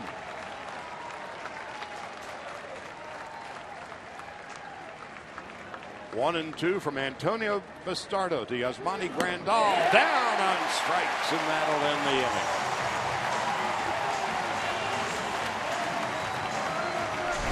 Grandal struck out for the 2nd time tonight. The Dodgers have some work to do. In the bottom of the 10th, trying to hold the Pirates to a 4-4 tie.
On 12 pitches, 7 strikes.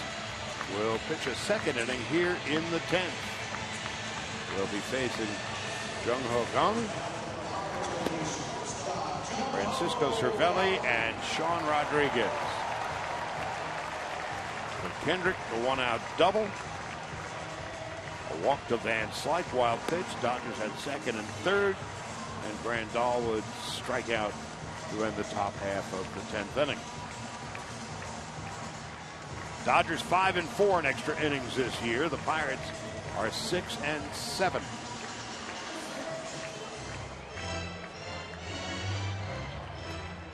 Kang has gone 2 for 4.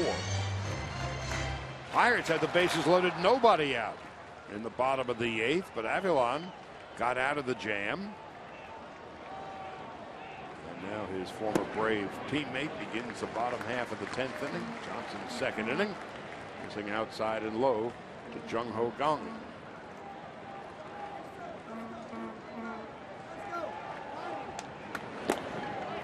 Now it's 2 balls and no strikes.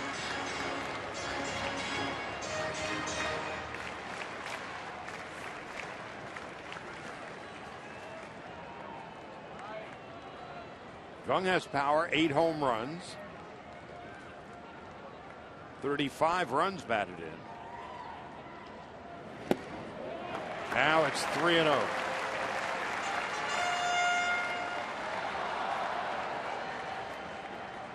Last year in Korea, Kang hit .356 with 40 home runs and 117 runs batted in, and he takes a 4-pitch walk to begin the bottom of the 10th.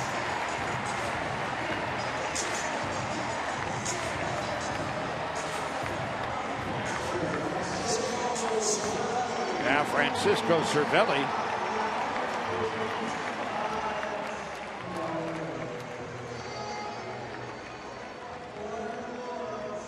Cervelli has 3 sacrifices this year.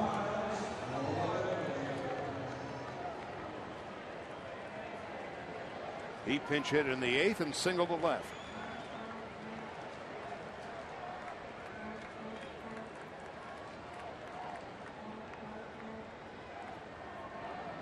Swinging away, fouls it back, and it's 0-1.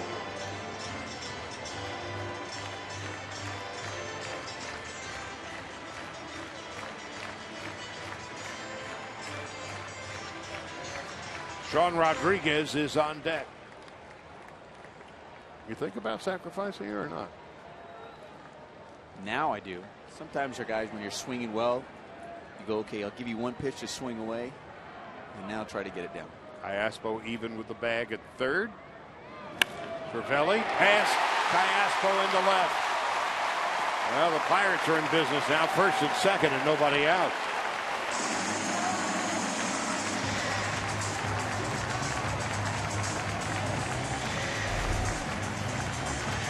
You just let him swing away because he is swinging such a hot bat. Gets on top of that fastball, finds a hole. Now the Dodgers have dug one.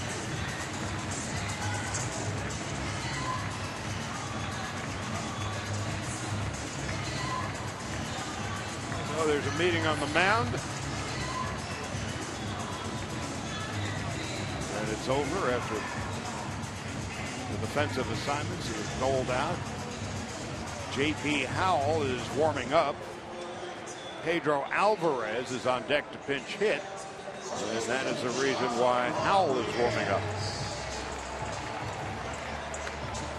Sean Rodriguez 0 for 3 and a walk.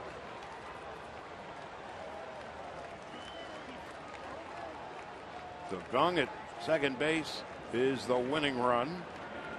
Rodriguez bunts it beautifully. Ain't nobody home and the bases are loaded.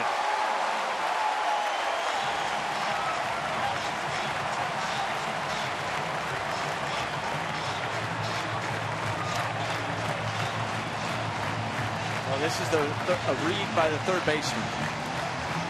Usually, as a third baseman, when you see it, you're looking at an angle, say, okay, where it's bunted, there's a certain angle where I believe the pitcher will be able to get the ball. So that's why Iaspo broke back, thinking, okay, it was hit within that area where the pitcher should have it. But obviously, Jim Johnson didn't get to it, and he just assumed at the third baseman. So that's where they have to get used to each other and understand each other's range in making that play to at least get one. I mean, obviously, you're not getting that lead runner on that, but Iaspo to come in and at least get the ball and get the runner at first. Johnson exits stage right. J.P. Howell is coming in. The Pirates had the bases loaded and nobody out in the 8th. Now they've got the bases loaded, nobody out in the bottom of the 10th. Howell to face the pinch hitter Pedro Alvarez when we come back.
33rd appearance of the year. An ERA of 1.11. He'll be facing Pedro Alvarez.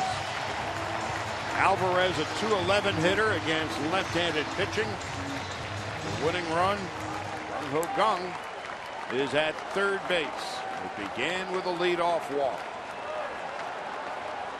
So Jim Johnson is out. Howell is in. 5 infielders for the Dodgers.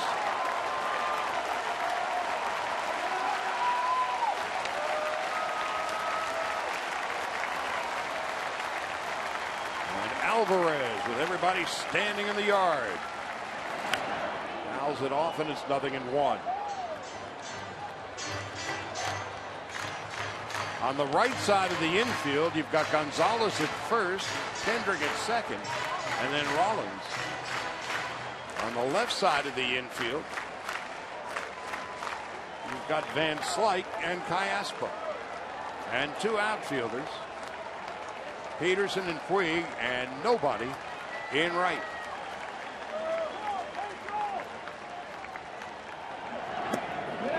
One ball, 1 strike to Alvarez. Desperation defense. Oh, you have to. There's no other way. You're looking for that ground ball, and you want to cut as many holes off as possible. The play's at home. Kang at third. Al delivers. 2-1.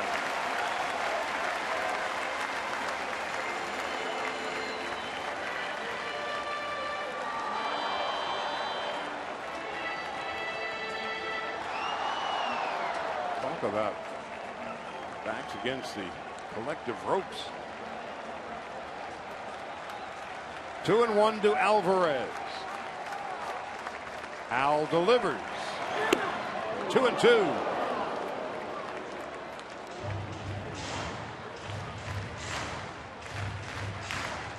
We've got Callaspo and Van Slyke on the left side.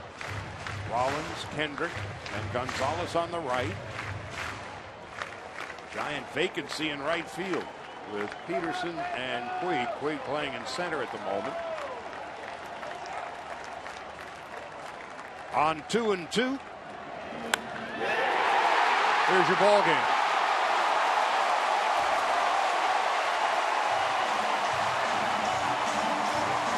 Pedro Alvarez with the bases loaded and nobody out and nobody in right.